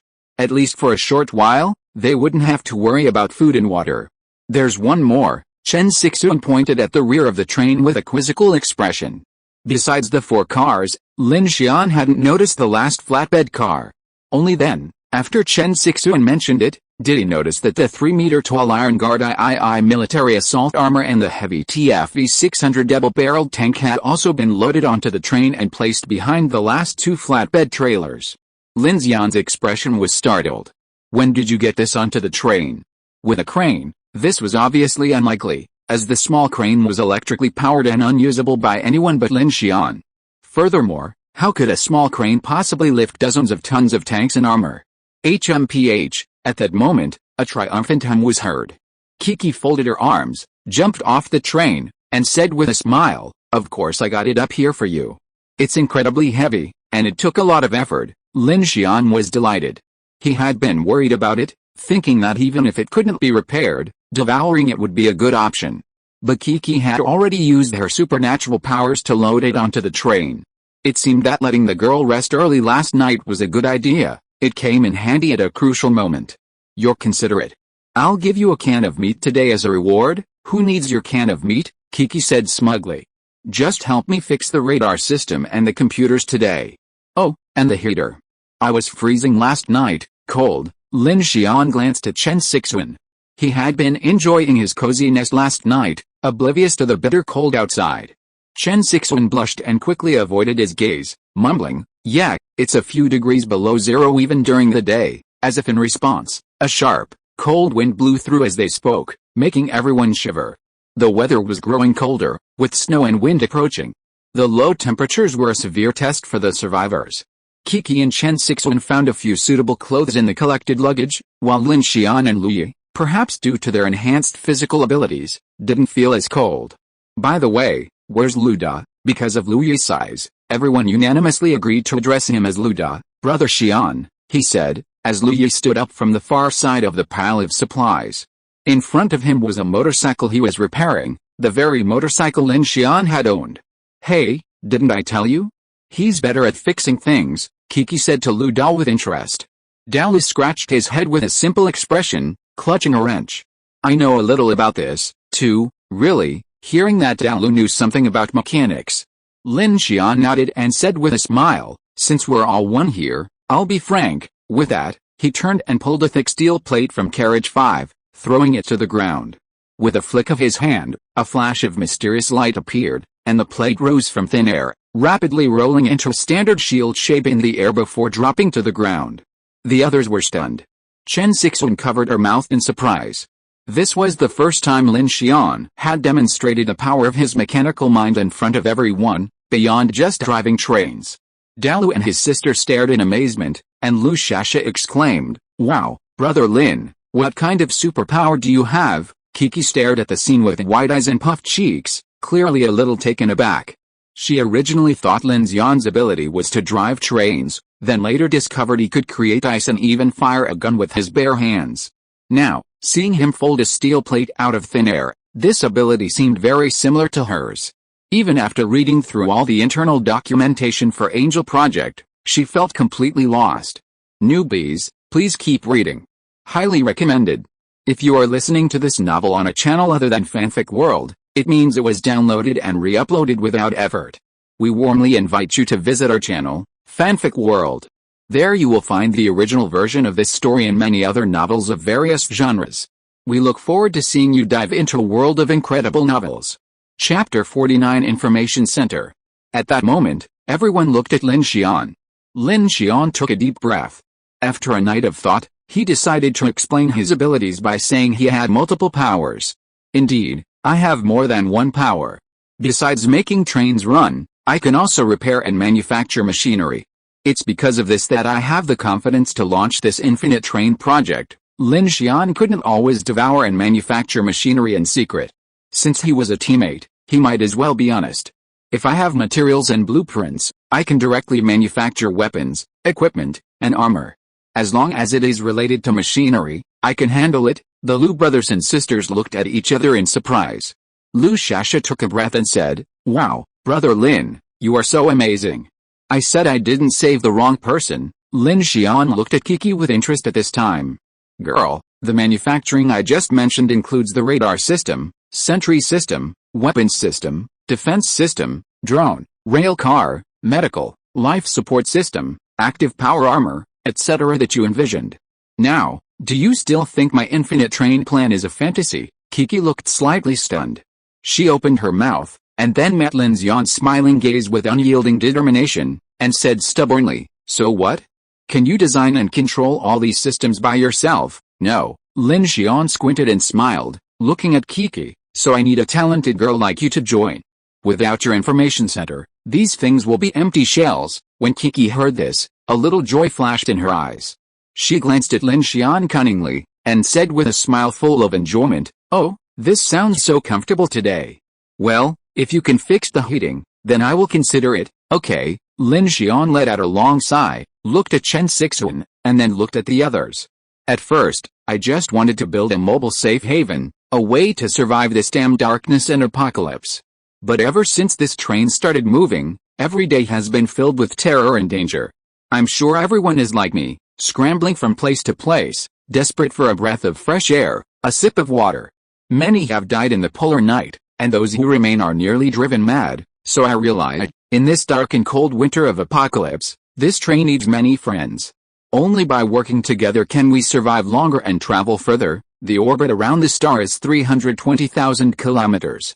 We may not be able to complete it, nor may we be able to escape the polar night. There may be countless troubles along the way, but as long as there's a chance of surviving another day, I won't give up. As long as I have a shred of strength left, I won't let this train stop. So I hope that everyone on this train is a family, facing life and death together." He spoke casually, calmly, like a casual chat.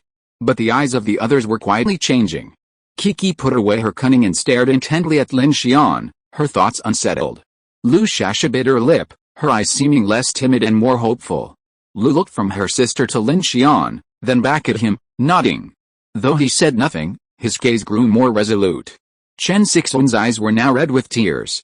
Initially, she'd relied on Lin Xian simply to save herself, but now, hearing him re-explain his plans and ideas, she couldn't help but feel deeply moved. For a moment, she even felt that while she might have to live a life of escape and disaster from now on, one day, the sun would rise as usual. "Okay, let's make a simple division of labor," Lin Xian said, sighing with relief. As the team grew, he felt more secure. "Okay, Shasha was the first to raise her hand, her face brimming with enthusiasm. "Brother Lin, I can keep watch, too. Don't treat me like a child." Lin Xian gave a wry smile. "You're so skilled with that grenade launcher, you're not a child at all," Shasha said proudly. "I support." Teacher Chen smiled broadly and raised her hand. She hadn't felt this cheerful since the polar night. "Brother Xian, go ahead and make the arrangements," Dalu said. "Me too," Kiki smiled at him, a rare moment of seriousness. "Okay," Lin Xian nodded. After counting the spoils, he began to assign tasks to everyone. Lin Xian and Chen Sixuan would be in charge of rotating the train, while Dalu would be on duty after the train stopped.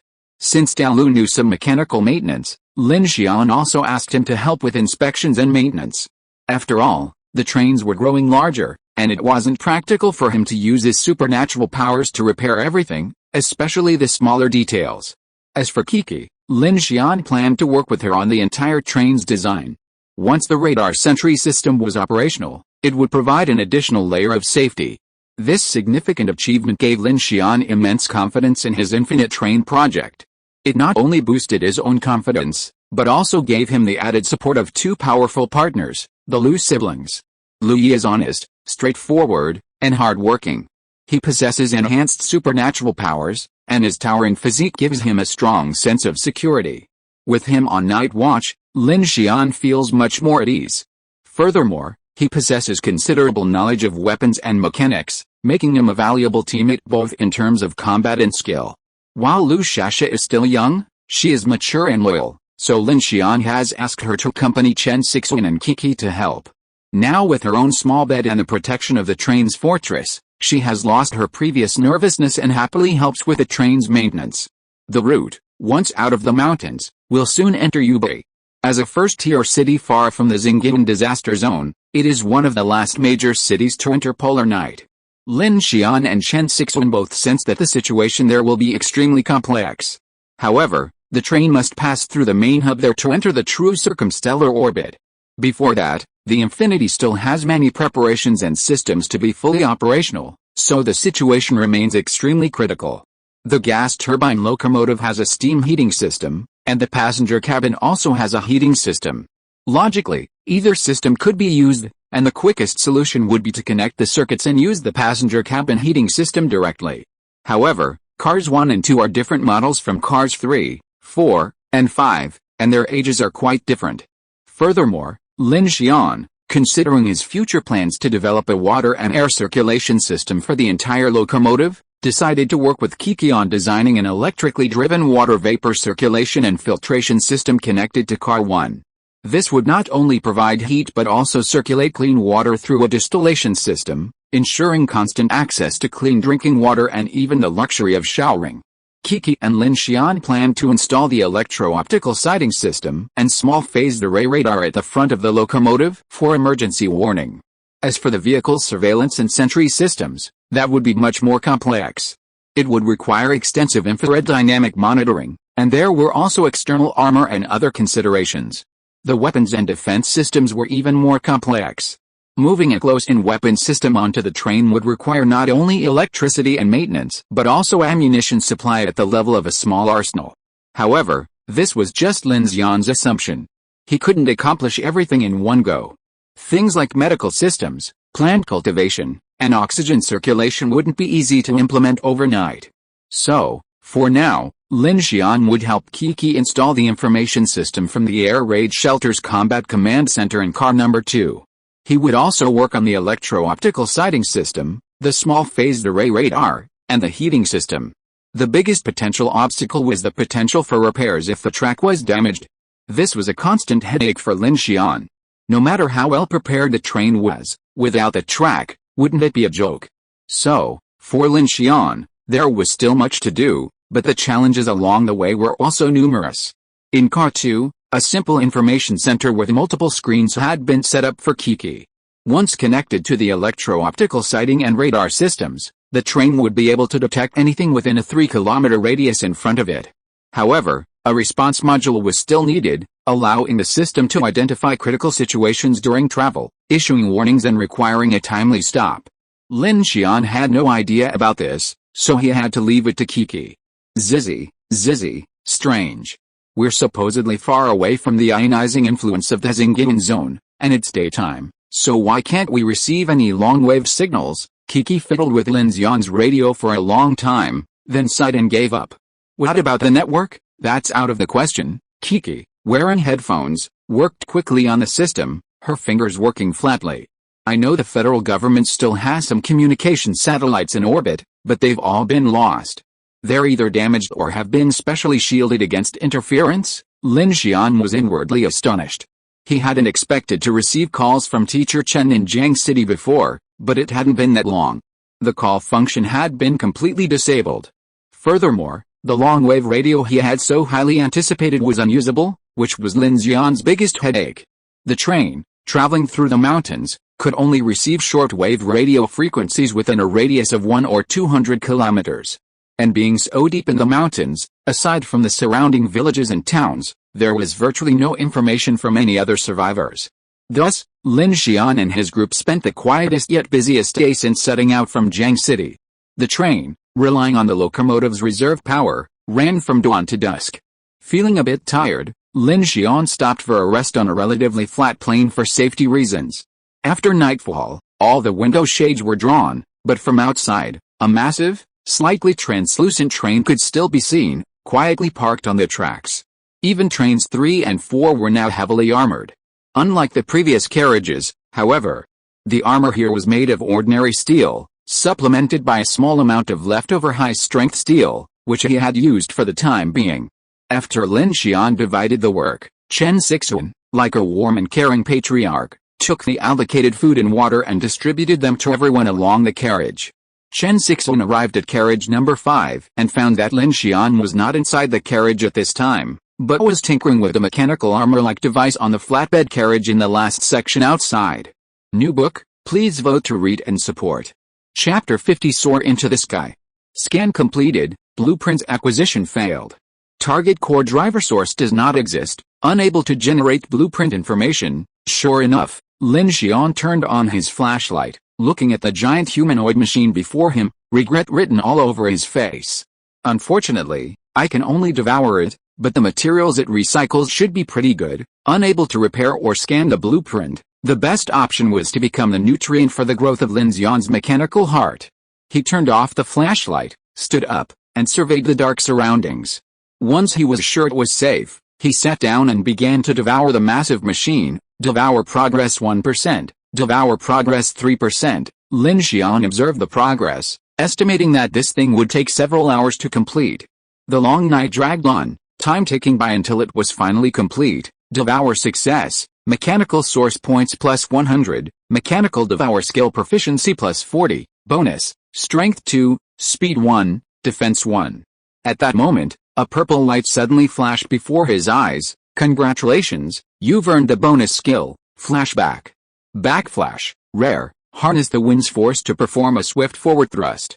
Leveling this skill up significantly increases speed and thrust range. Oh my god, a rare skill, but the name sounds so. Lin Xian was overjoyed. This was his first time obtaining a rare skill, and it seemed to involve some kind of agility and displacement, instantly increasing his mobility. I wonder how powerful it is. He then opened the decomposition space and looked at the metal materials within. His eyes lit up with joy. Decomposition. From mechanical devouring, you obtain 5 tungsten titanium alloy type I, 10 high manganese steel, 3 forged inner armor steel, and 3 titanium alloy, tungsten titanium alloy type I. This stuff isn't even available to the general public. Lin Xian was shocked. This military-grade material could only be found in cutting-edge military armor, not in ordinary firearms. Dong dong dong. At this moment, crisp footsteps echoed in the darkness. Who, me? Kiki slowly emerged from behind the car, grinning at him. Lin Xian was about to devour the tank when he saw her and immediately asked, "What's up?" "Up," Kiki said, looking a little uneasy. "I came here to say thank you." Lin Xian raised a brow and smiled faintly. "And then, thank you for letting me stay in carriage too, and thank you for saving me earlier," Kiki said quietly. "It's nothing." Lin Xian walked over to the heavy TFV 600 double-barreled tank and placed his hand on it. As the mechanical devouring machine started, he said to her, "Whether it was that giant bug or this time at the military outpost, without your help, we would have been dead." Lin Xian hadn't expected Kiki to come and tell him this, and he felt relieved. He had indeed been conflicted. On the one hand, Kiki's supernatural power had been a huge help in both escape attempts, but on the other hand, he was still wary of Kiki's powerful powers. But Kiki had no idea of Lin Xian's thoughts. A slight smile lit up her face when she heard his words, and she suddenly held out her hand. "Here, this is for you." Lin Xian saw her hand holding out a small silver object. He took it and saw it was a miniature portable hard drive. "What is this?" "I have copies of all the initial materials for the Angel project. I also found a blueprint for the GK03 electric knife from some old documents. I see you always like to play with that broken knife. You can make one, right?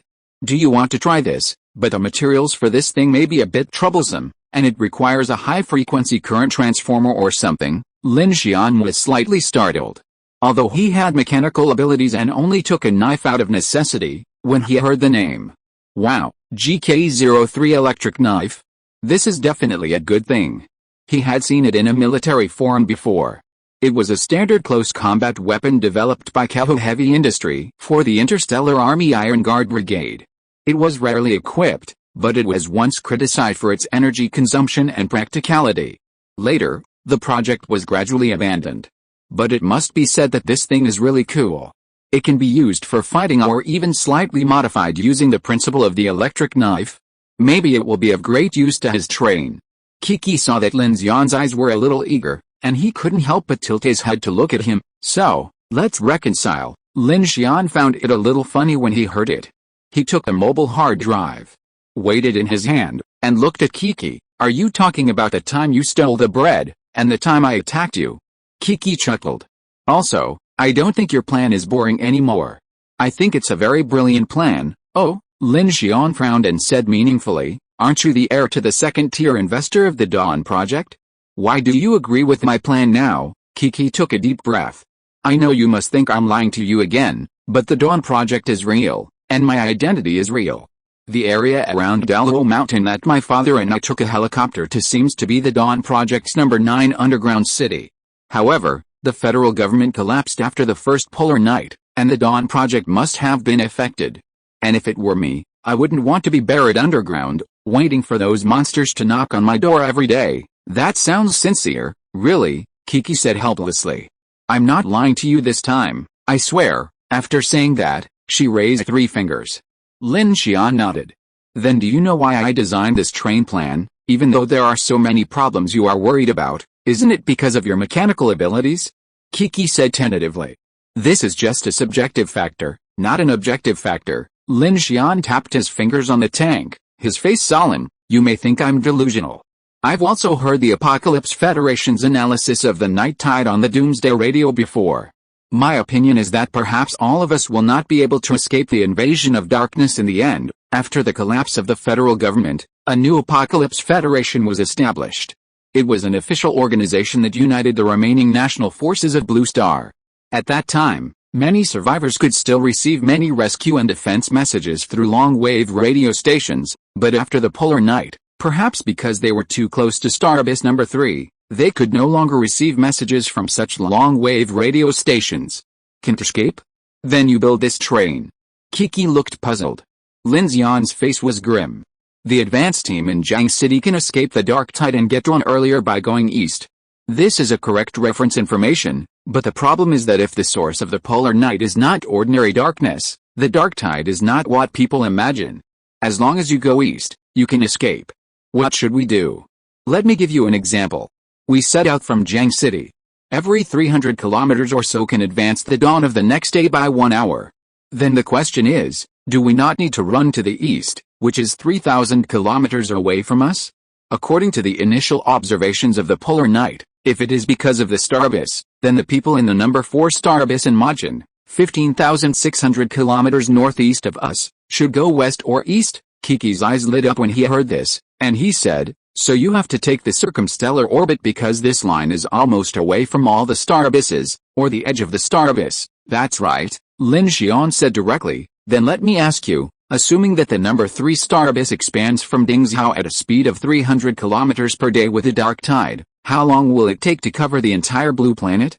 Kiki frowned when he heard it. "Let me calculate. No need to calculate. 1066 days, so long, long. Lin Xian's eyes were solemn. Have you forgotten that there are 13 star abysses on the blue planet? Oh, that's right. Kiki frowned when he heard it.